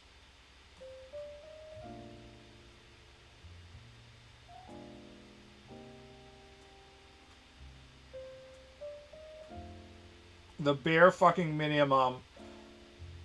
There's another funny version of this that usually only comes up in the Ero manga versions of the current light novels, and it's the version in which the main character is a completely normal modern guy, and he gets transported to a world in which there's only like one man for every like 10,000 women, and for the other men that exist, they hate women and they have tiny penises and they can only have sex once per year or something like that.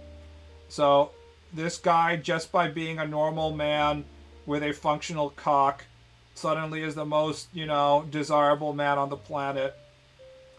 And these stories are always entertaining for like the first like 2 chapters, but they never go anywhere because you're setting the bar for so low for what is expected out of the main character. You can't really pose any like obstacles for them to overcome, because the moment they go to that alternative world in which you're the most desirable man on the planet, it's basically mission accomplished, right? So you basically can't create a story out of this that goes on. There has to be some sort of accomplishment and progression for any kind of story to work, no matter what kind of story it is.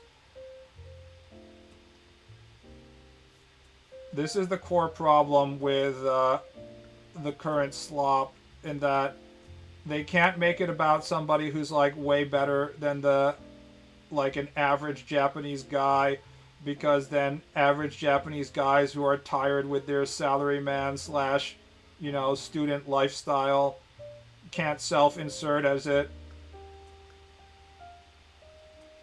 But then if you want a story in which the average guy is, easily accomplishing all of his goals, you either have to immediately endow him with like superhero cheat powers, which was what the genre originally started as, Or even that is too much, then instead you have to make everybody else on the planet to be incredibly fucking stupid.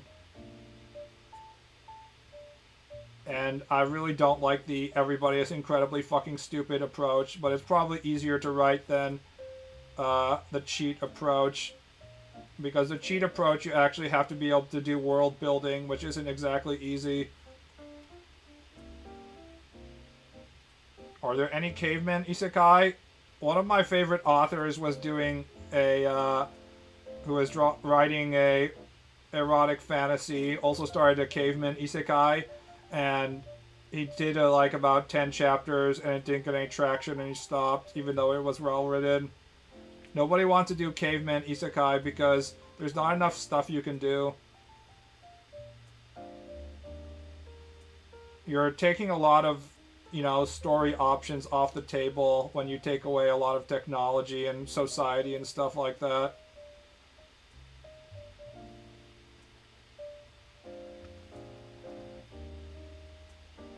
The good thing about Western fantasy is that you have so many different options with like magic and, already established other races and stuff like that. So if you do stuff like cavemen, the things that you can do with the plot go way down. I remember there's an erotic doujin that involved cavemen, cavewomen. It's been a while since I read it. Yeah, if all you want to do is fuck, then it's okay to do cavemen, cavewomen. But if you want to do more complex plots, really there's only so many storylines that are available in the caveman setting, right? It's kind of limited.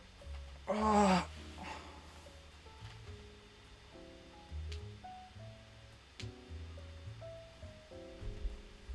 oh.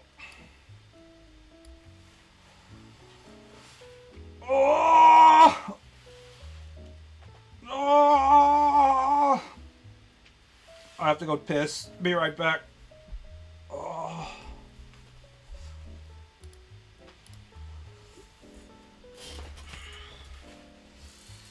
Oh. Ah. Ah. Ah.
Oh, oh. No pissing in the Nippon sink. He must appease the toilet goddess. Yeah, and I sit down as much as well when I piss.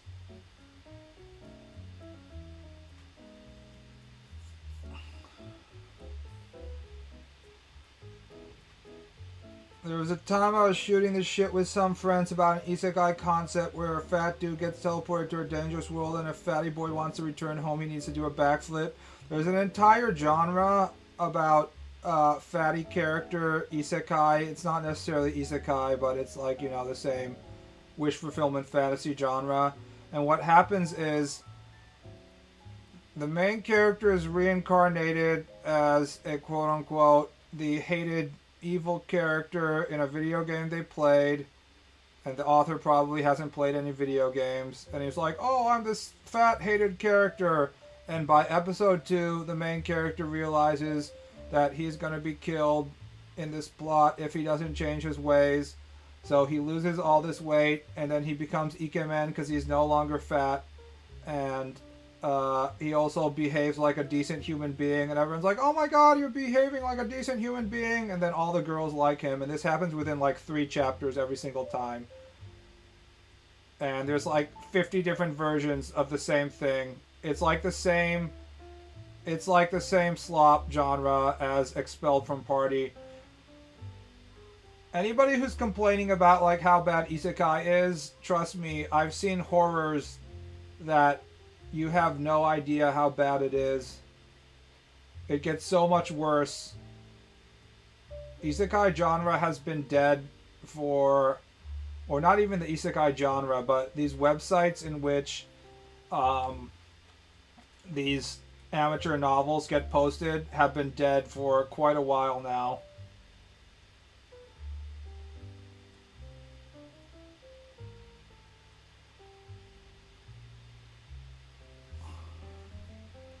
You still bleed into the glorious Nippon porcelain throne, or did the doctor finally do it? I'm seeing the doctor next week's Monday. I saw the doctor once, and that was like sort of a lower level doctor, and then I'm gonna meet up with the main doctor next week's Monday, and he's gonna give his opinion on whether I should get surgery or not, and then after that I'll get surgery. I don't know what the surgery date will be. There's a chance I might not get surgery and instead get like some sort of injection, but we'll see what he says.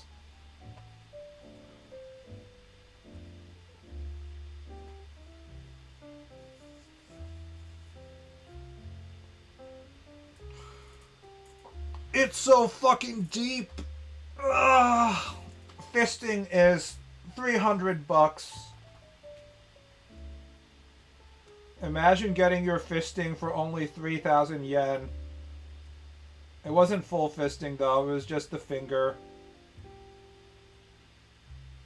Young, attractive female doctor probing my hemorrhoid and being like, yep, you got some pretty bad hemorrhoids there, son. Like, god damn it. I know. Please stop ass raping me, ma'am. Ah!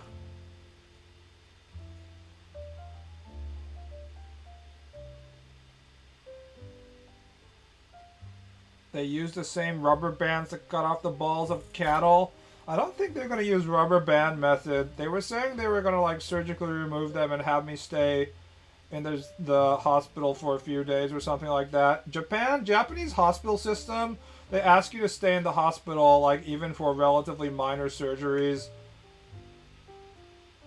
And like people are okay with it because it doesn't end up costing them like $20,000 for one day or one night.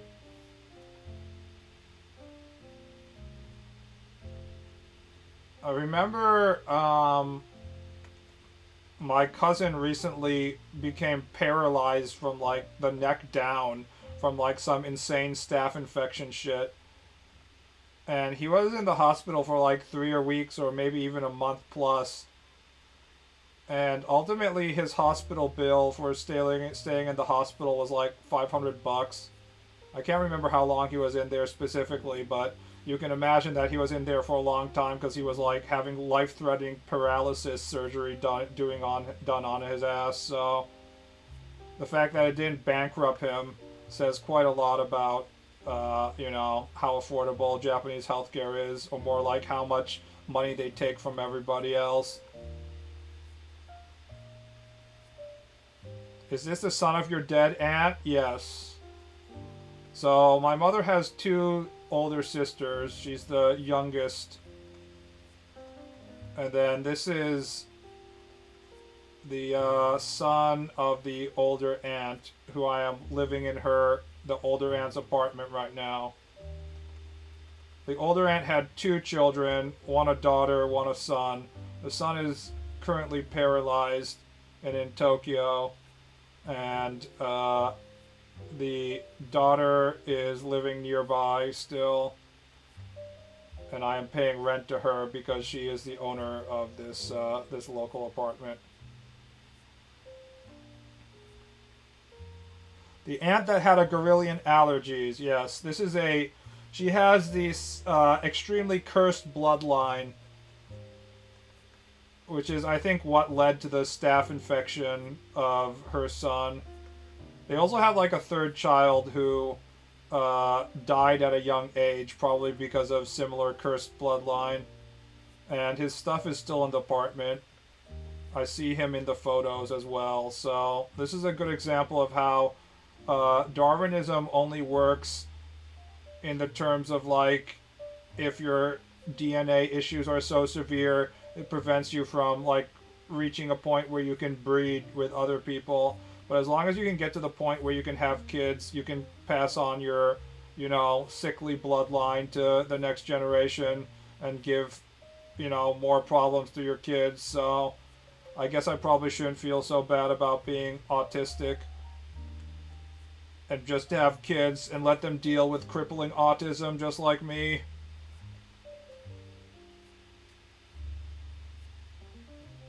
Are you going to check on your paralyzed cousin or they don't give a fuck on you checking on them? I mean, it's not like I'm going to help them. I'm like the least helpful person when it comes to like providing emotional or financial or like physical support. So he has a wife, so I assume, and like professional state sponsored healthcare workers. So I don't think he's really relying on me.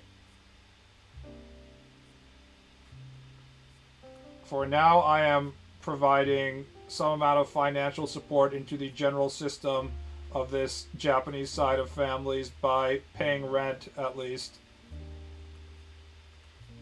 Although it's going to the female cousin. I don't know if she's sending financial support to her brother or not.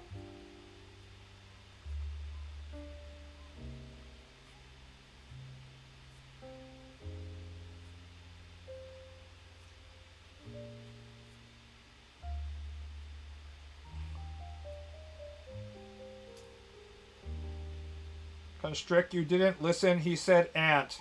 He heard. Please understand, this is a chat in which if you mention a actual blood relation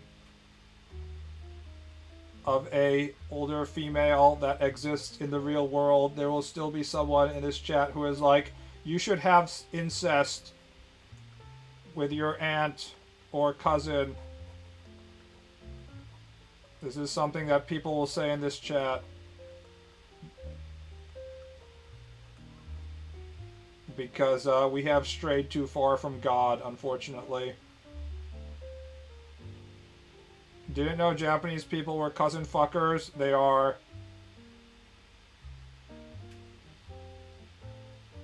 Marrying a cousin is legal in Japan.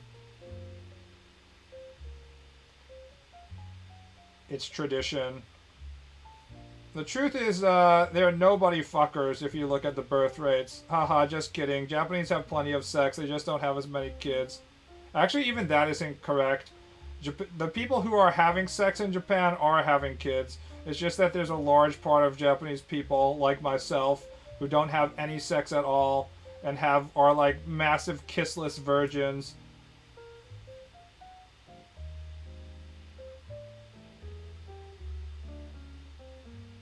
I don't know how like the Korean population decline is working, whether it's similar situation or like China.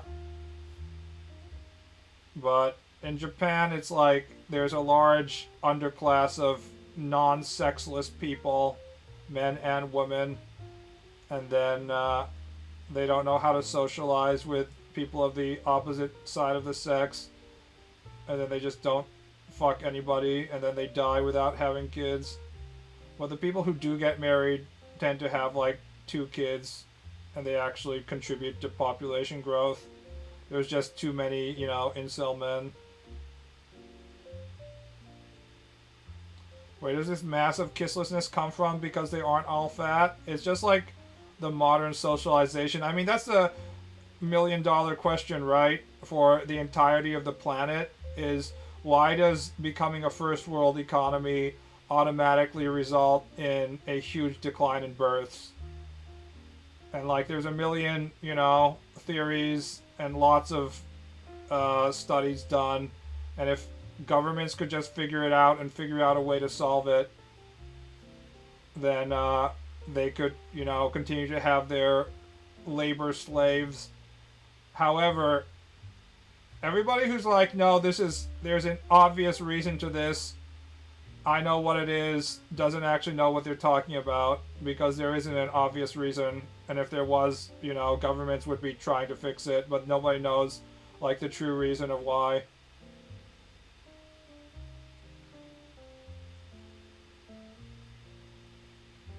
It all went wrong when we gave women reproductive rights, Kekona. I mean, that's like a legitimate theory, is that uh, allowing women to support themselves through having jobs and stuff was where this all came from, etc. That's like one theory. I don't know. I think there's countries in which women haven't necessarily entered the workforce and they're still having declining birth rates, so even that is unclear.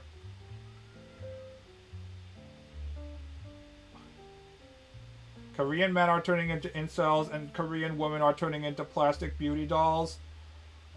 They've been that way for quite a while. And then you add onto that like a huge layer of hate between the genders going on, so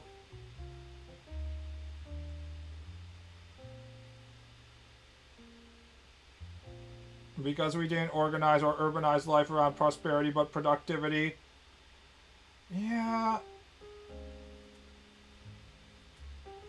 Then there's all this stuff like maybe people are just bored or people are just too entertained with like looking at anime titties. And I mean, back in the 50s, there really was nothing to do except get drunk and, date rape your local girl next door or whatever. And then she'd be forced to marry you because they weren't offering helpful abortion services and nobody had a condom. It might be as simple as that. It's pretty funny that within my lifetime, like when I was growing up, people were just like spending so much time being worried about third world countries reproducing too much. Like that was a huge, huge debate point in the 90s and stuff when I have memories of it.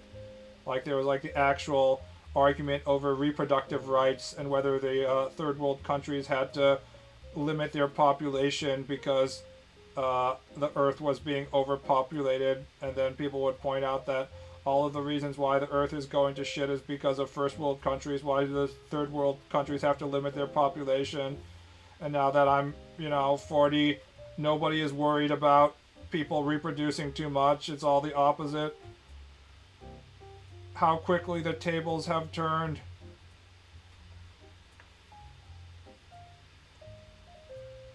People are begging for people to have children now.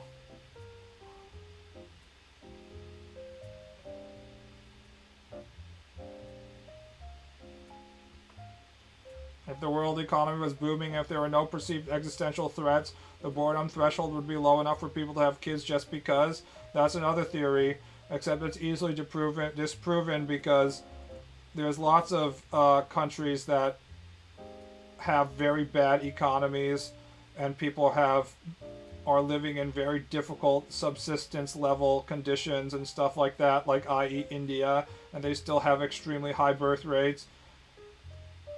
And in fact, even in countries like first world countries like Japan, the prefectures in Japan that have the highest birth rates also have the highest rates of poverty, and probably not because it's not like they're in poverty because they have children. It's because there's like some sort of correlation between, you know, being low education, low income dumbasses and having a bunch of kids. Only people worried are the industries that rely on cheap workers. No, but how will the line go up forever? I have to make infinite amounts of money.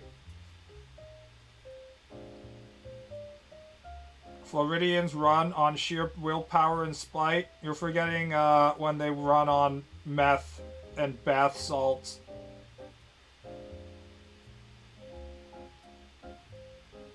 And natty ice.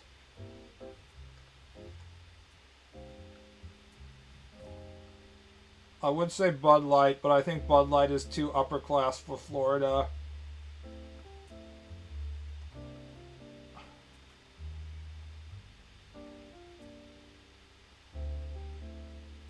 I'm saying that there are cultural reasons for why the birth rates are low, but these are exacerbated by actual adversity.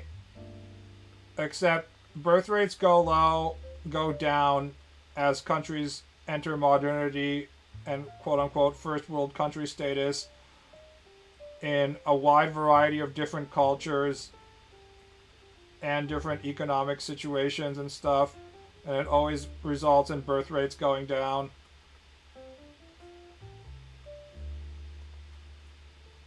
And everybody who's like, no, no, I understand why this happens, is they're just assuming they understand. Nobody actually knows why it happens. You're another person who's being like, no, no, I understand why this is the case.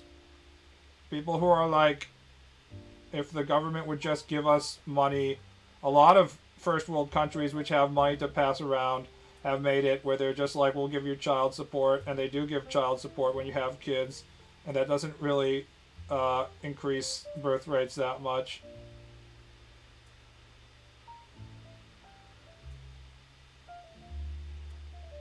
Isn't Bud Light the cheaper carbonated piss you can get in the US? As horrifying as it might sound, there are cheaper, even worse versions of light beer that you can get in America. I wonder, I don't know if you considered Coors Light below Bud Light. They're about equal, I guess. But then you have like a whole list of beers that are considered to be worse than Bud Light. That's the secret for, you know, drinking shitty piss water. Natural Light Kekona Clap. Natural Light is worse. Natty Ice, baby. I certainly have no solution for it. The cultural reasons are complex. In fact, there's literally not a single first world country who has reversed their birth rate to a replacement levels. So there is no solution. Nobody has figured out a solution. End of story. The only solution that they have found so far is to import a million people from the third world, and then you have like mass riots because everybody is tired of having their country full of brown-skinned people. So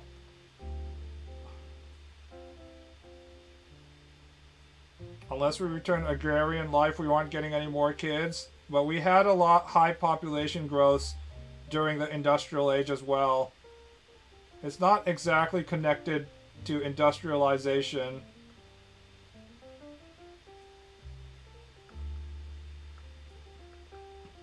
It might be connected to post-industrialization, but that's also unclear.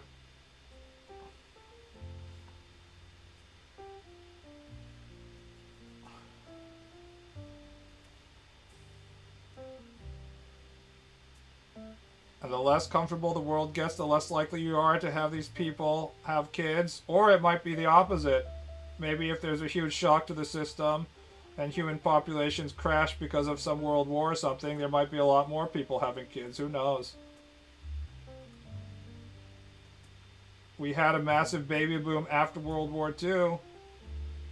When people were like, oh fuck, our populations are down. Oh, men are back. Let's all have sex.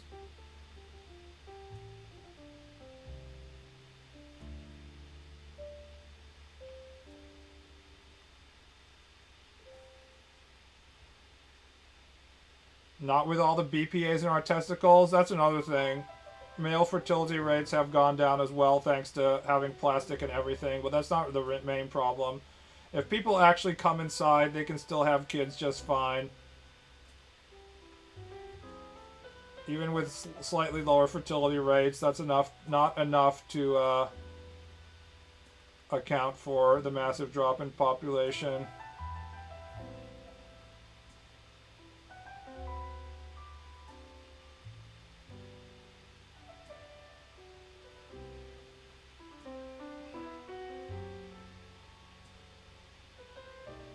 We fuck less and later in life, which affects fertility. We also don't have studies that I think account for various like other habits like diet and shit. I mean, we're also forgetting the fact that, you know, half of the people in modern life are also grossly obese. So, obese or like diabetic and stuff, which I'm sure is bad for fertility as well. So, it's not clear whether it's the microplastics or, you know, a combination of factors, so on, but...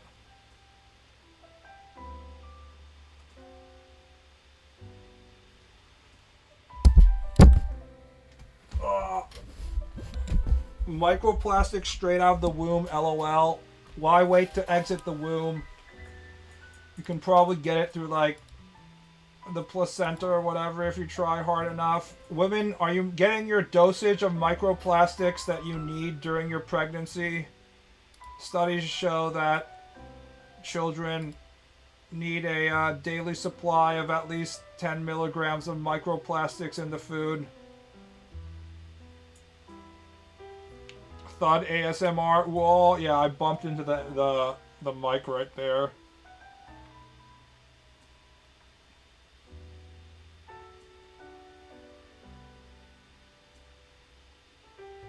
I feel like it's lack of willingness coming from all places because we are too complacent with our current circumstances and just let the next generation figure it out. Honestly, if we're talking about living standards and shit, a huge decrease in population is probably a good thing. Again, I grew up in a time in which I was being forced to constantly read all these articles about how, like, if everybody on the planet had American living standards, we'd, you know, use every single natural resource within, like, 10 years or some shit like that. So, it's kind of hard for me to be panicky about being like, no, now that there's not enough people to use resources and make the line go up now. You know, that definitely is, like, capitalist cope right there. The planet and humanity was just fine with having 1/10 the population we have right now for thousands of years, so I think we'll be okay with like half the population we have now in the future as well.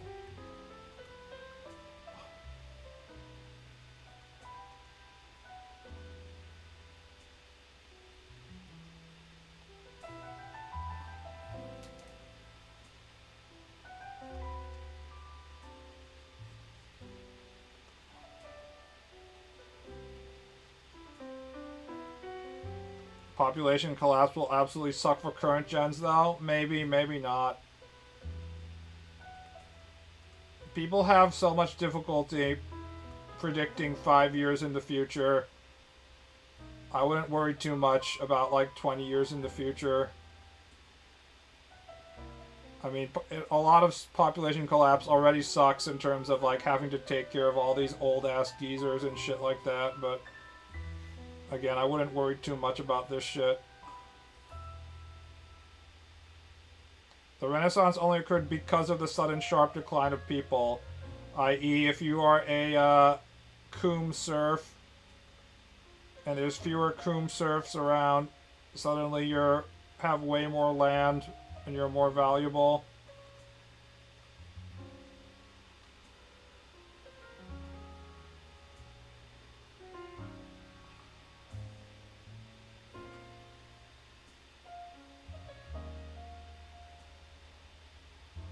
Maybe based on the behavior of the current population, decline is not such a bad thing.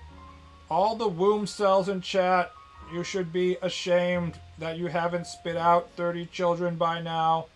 You're literally killing our economic outlook. How will my stocks go up if you don't birth out 10 Amazon warehouse workers?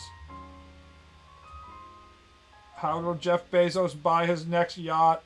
He'll have to import more Nigerian warehouse workers and pay them slightly higher wages because there's fewer people.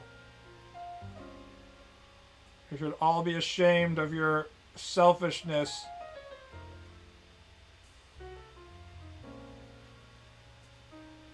The ideal would be replacement level at our current population. A healthy population is important for a functioning society. Without it, you won't have ball buddy artists. It will be fine. Don't worry about it. Don't think about society. Society doesn't think about you.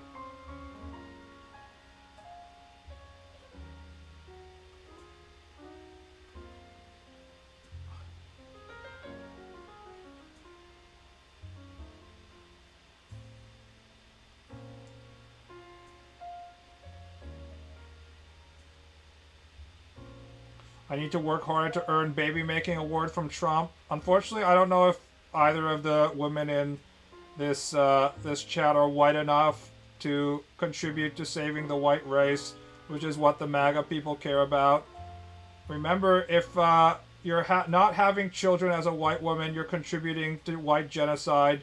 But if you're having children as a non-white woman, you are contributing to white genocide as well. You're replacing the white people by having non-white children. So yeah, literally genociding the white race in front of our eyes. It's pretty fucked up.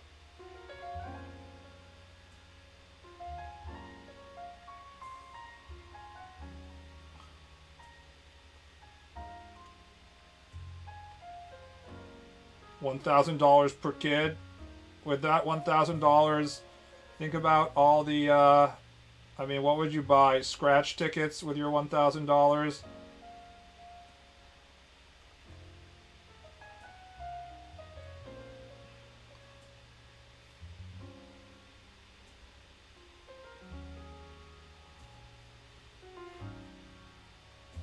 Which immediately gets used to buy a mandatory car seat.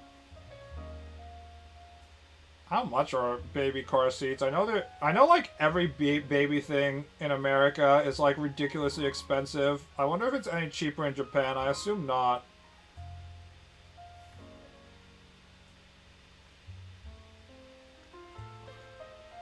One thing that's way cheaper in Japan is the medical cost. Like going to the hospital to get the child shit out is much cheaper. But I don't think stuff like anything car related in Japan is probably super expensive because cars are just like complete luxury items in Japan.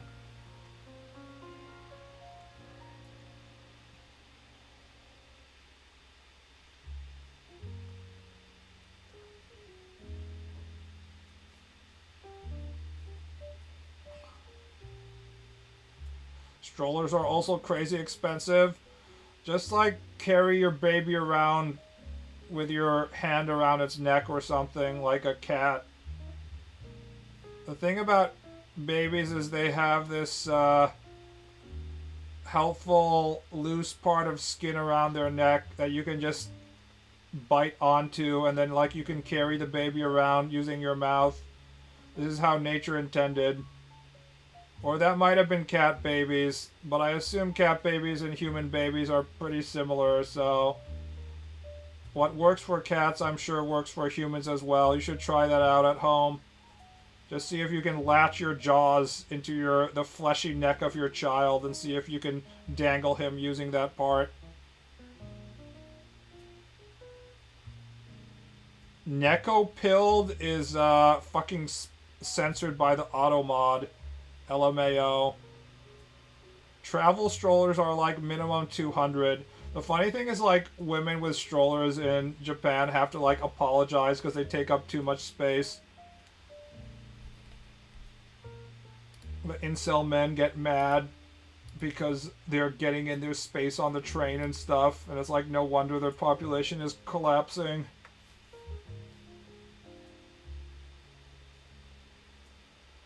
Carry them like a quarterback carrying a football. If you properly secure your football or your baby underneath your arm, then even someone trying to intercept it by punching your baby or football out won't be able to.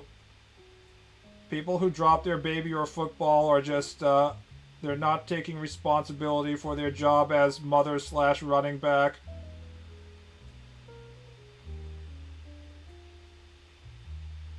Everything you need to know about being a proper mother you can learn by watching tape of LaDainian Tomlinson.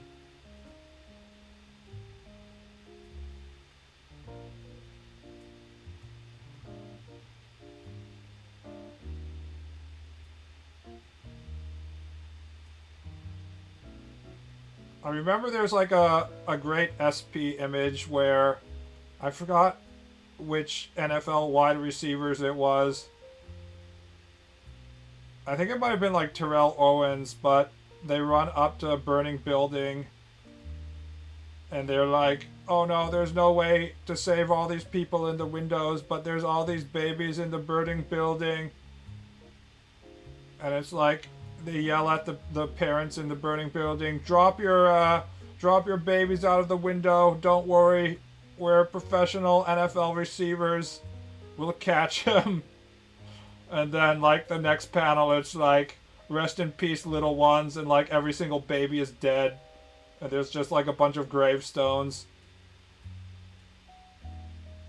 I believe it was for Terrell Owens, but I'm pretty sure it was a, which wide receiver was this? Let's see if I can find it.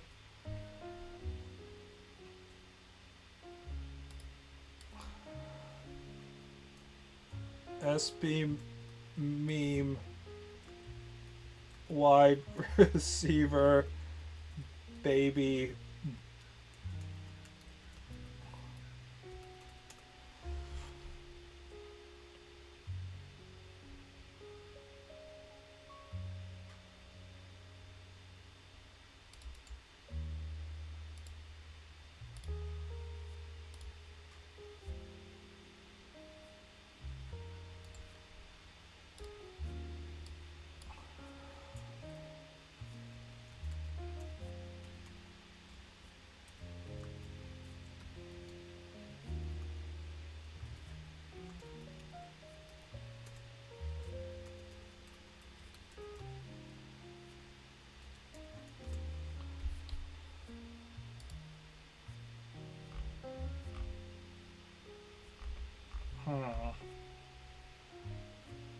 I feel like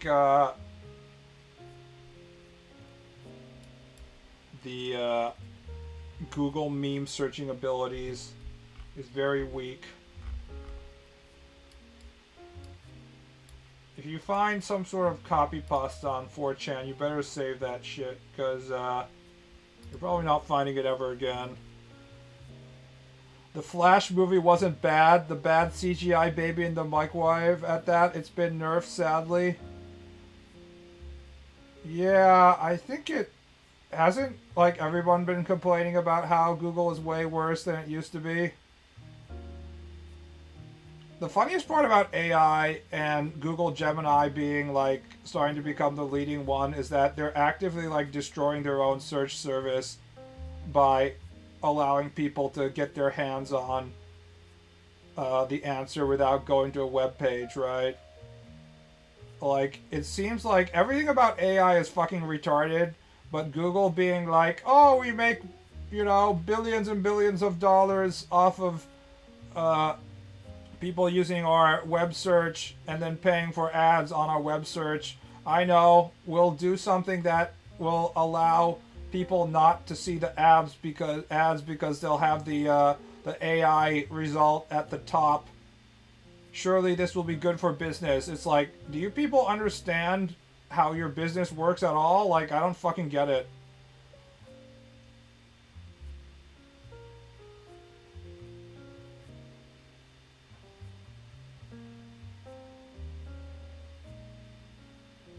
You're suspiciously quiet about AGI now. AGI has been like an insane fever dream fantasy of the tech bros for quite a while.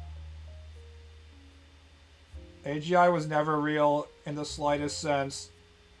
But it seems especially stupid right now.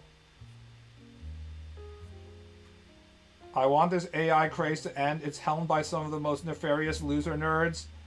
I hope that humanity can survive long enough that future generations can look back on this period and be like, why was everyone so retarded from the years 2010 to 2030, Grandpa? And you can be like, I don't know, Timmy. I don't know. But even at the time, we could tell everyone was being retarded, and there was nothing we could do to stop it.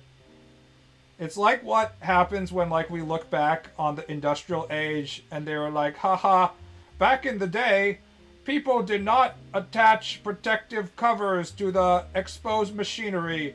So if you wanted canned meat and you opened the canned meat, on average you would get 3 workers' fingers inside your cans every day, and also the meat would probably be rotten because the canning technology was bad.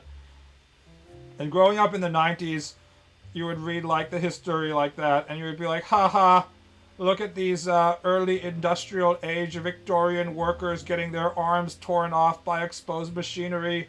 People were so stupid back then. Good thing our current generation has learned from those mistakes, and we will never do anything that stupid ever again. And it's now like, oh god, I spoke too soon.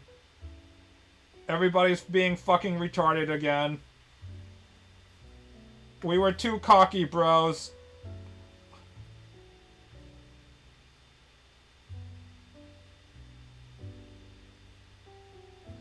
The gaming stocks dropping after that Google video game slop? Wait, is this recent shit? Did someone like produce a Gemini video that simulates a video game, and then investors were so fucking stupid they thought it was a real video game, and then the video game stocks dropped? Is that what happened? I haven't followed this. Is that like a new development? Because that sounds stupid enough for investors to actually do.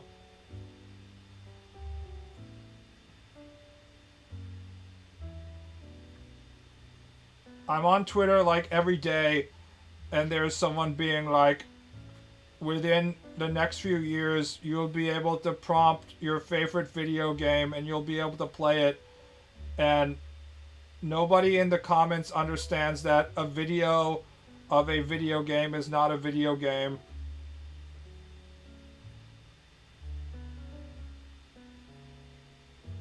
They have interactive quote unquote simulations, and investors think that gaming is over. Look up Take Two stocks. God.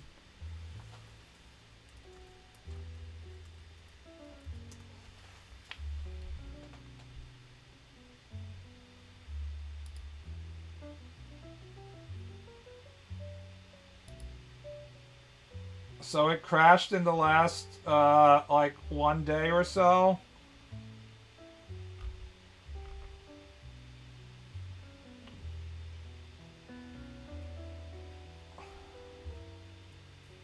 There's an AI GTA clone scam. Yeah.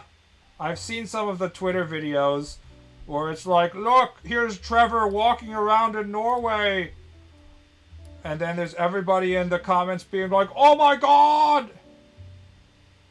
Oh, here's The Verge. Video game company stock prices dip after Google introduces an AI world generation tool. Oh god. It's so fucking retarded, holy shit.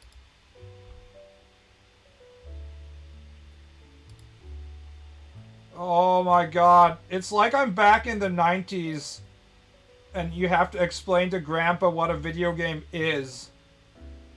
Holy fuck.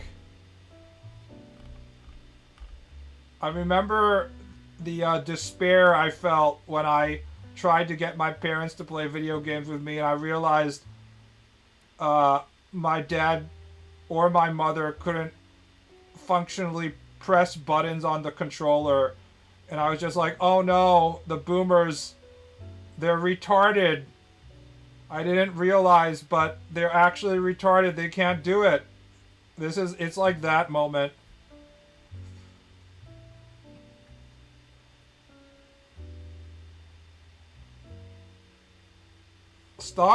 The stock market is so stupid, man. Oh man, I can't believe that we actually let the stock market, you know, push our lives in one direction or another. Okasan pressed the button. Yeah, it didn't go very well. It's very hard to understand boomers until you actually get them to like pick up a PlayStation controller and then you're like, "Oh, now I get it." They can't look at the interface and like they don't have the hand-eye coordination to hold this controller object and then press button and then watch object on screen move in conjunction with pressing that button. It's too difficult for them. So yeah, of course they would be like, I saw a video of this character moving. This means that AI will take over the video game industry.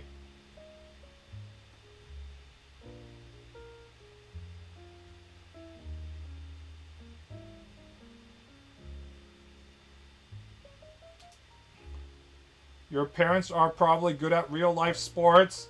If I'm not good at real life sports, then no, my parents probably also weren't good at real life sports because the reason I'm not good at real life sports is because I lack the genetic ability to, you know, hit a fastball. So, no, I don't think my parents are good at real life sports either. Unfortunately, real life sports require you to have some level of genetic ability to do shit. It's hard to know that you're bad at sports if you're just swimming, besides like your time not being very good. Because like you don't have to do anything in the pool, you're just like blub blub blub the entire time. But then when you actually like try and play baseball or something as part of your mandatory gym class, then you're like, oh fuck, my hand-eye coordination ain't that good.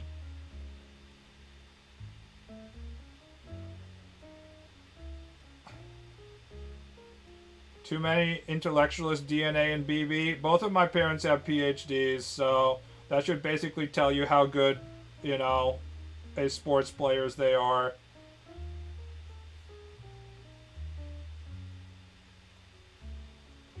They're about as good as you would expect from two PhD people.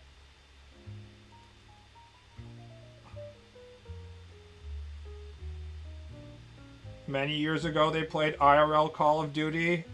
Not necessarily your parents, unless they went to Nam. That would be their parents.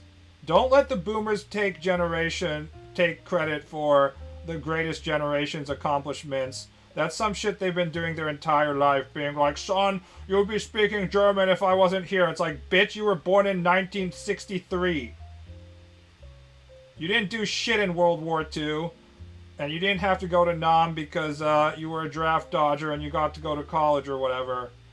You haven't sacrificed shit. Boomers didn't sacrifice shit, guys. Never forget that. They've been allowed to live life on easy mode at every single point of society.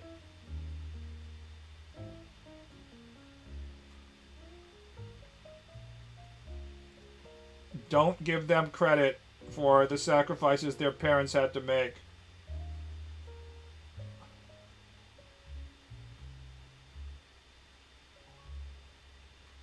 The Google slot engine recreated Dark Souls like literally just a Dark Souls video. On the same topic of boomers not understanding what video games are, reminder that when Roger Ebert deemed that video games could never be art, he literally never played any of those video games. He watched pre-prepared video game videos of video games, and he was like, "Well, looking at this playthrough of you know, this recommended video game that was recommended to me by somebody else, I will now deem that there's no way video games can become art." Like the fact that anybody even gave this guy like the time of day in terms of like pretending he was qualified to speak anything about video games is like absolutely insane. The fact that he thought he was somehow qualified when he was in the exact same boat as my parents in that he couldn't literally just like pick up a controller and play the video game.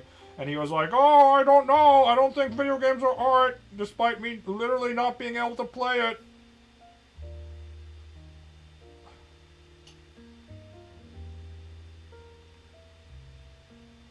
Ebert was the first React Andy. Yeah, I mean, that's just without even talking about all the bad movie reviews he left and poor takes he had on movie reviews. But, you know, if your job is, reviewing movies, surely, and you have to, like, shit out 3 reviews a week, and you have to put out these reviews, then obviously you're going to have some reviews that people don't agree with, like, 20 years later. But thinking that you're qualified to have any kind of opinion on video games when you literally can't play the video game is absolutely just, like, pathetic. What video games do you consider to be art, Ball-sama? So, when I was playing Grand Theft Auto 4, I don't know if anybody else had a similar experience, but you know how people keep on calling you up and being like, "Hey, Nico, you want to hang out? Hey, you want to go bowling? Blah, blah, blah." You know how they do that? And every time they'd call me up, I was just like, I don't really like any of those people. And I'd just be like, "Nah, I'm good." And I'd hang up and I'd just like go and walk around in New York. And it made me feel very lonely because even though there were all these people trying to engage socially with me, I didn't actually want to engage with them. And there's nothing that feels more lonely than like, not necessarily being alone, but having people that talk to, but you can't actually relate to them. That makes you feel way more lonely than actually being alone. So I'm walking around virtual New York as Nico, and there's Smashing Pumpkins 1979 coming on the radio as I drive the car, and I'm thinking about how I don't like anybody in this city, and this entire fucking city sucks. With like da da da da da da dun 1979 coming out, and I was just thinking like this is exactly like all those movies that we have in set in New York about like social isolation that get all these like Oscar reviews, like Taxi Driver or Midnight Cowboy or stuff like that. So if Taxi Driver can be considered to be like fine art and fine cinema and stuff, and I'm having a very similar poignant experience feeling isolation and loneliness in a virtual version of New York playing Nico in GTA 4, shouldn't that be a very good argument to why video games can be art as well? It's literally the same experience here.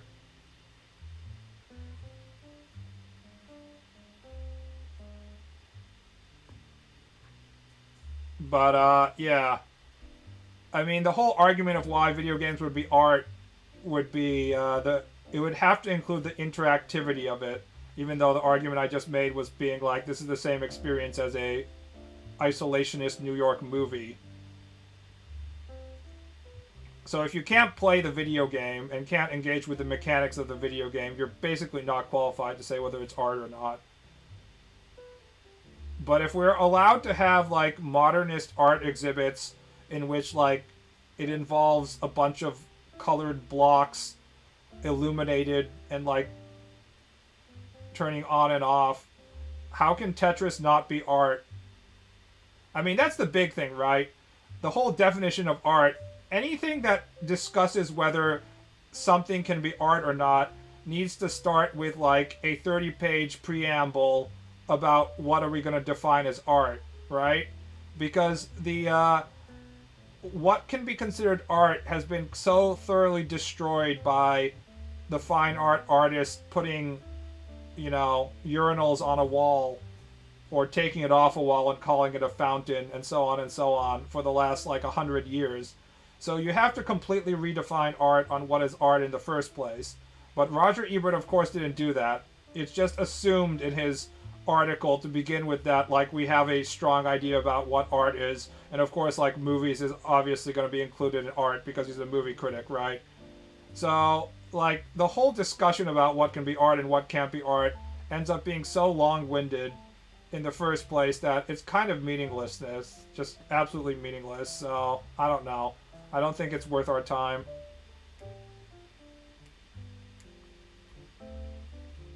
Art is human expression conveying values. That's what art is.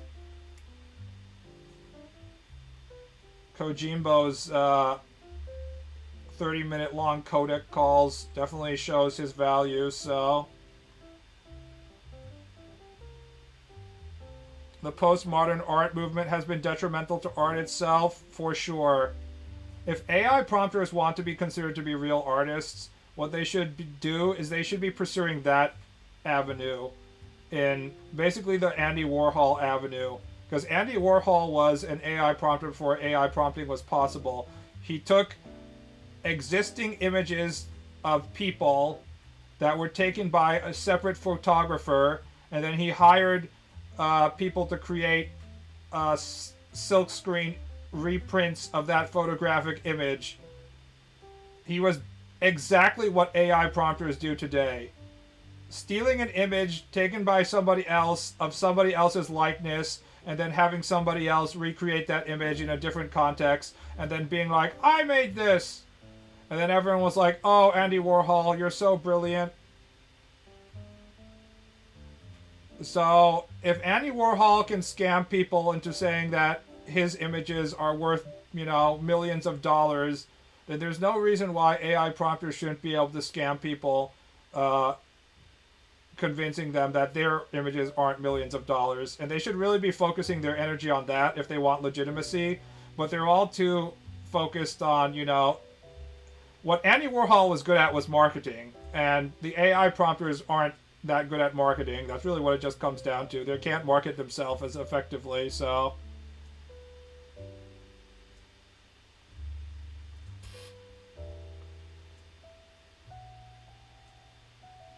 He made a collage of pictures of soup cans. The man is a genius.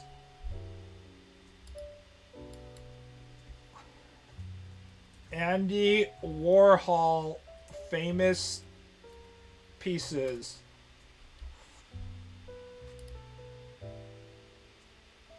This is what you get if you Google image search. Soup can of pre-existing soup can. Put together. Photo of Marilyn Monroe, not taken by himself. Put together. Photo of banana. Put together. Photo of Coca-Cola. Put together. Other photos of other people put together. Mao Zedong with different colors put together. Like, if this is considered to be a genre-defying famous pop artist, then anybody who's just typing shit into an AI prompting machine should be considered an artist as well. But just look at him.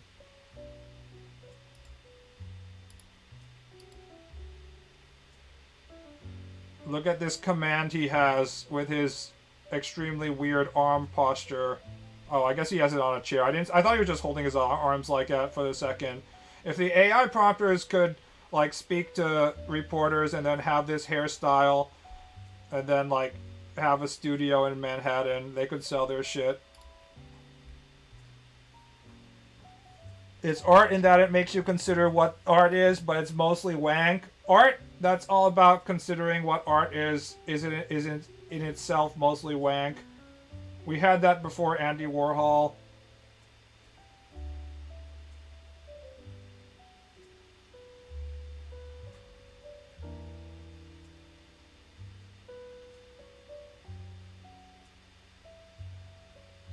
Mao Zedong Shrek.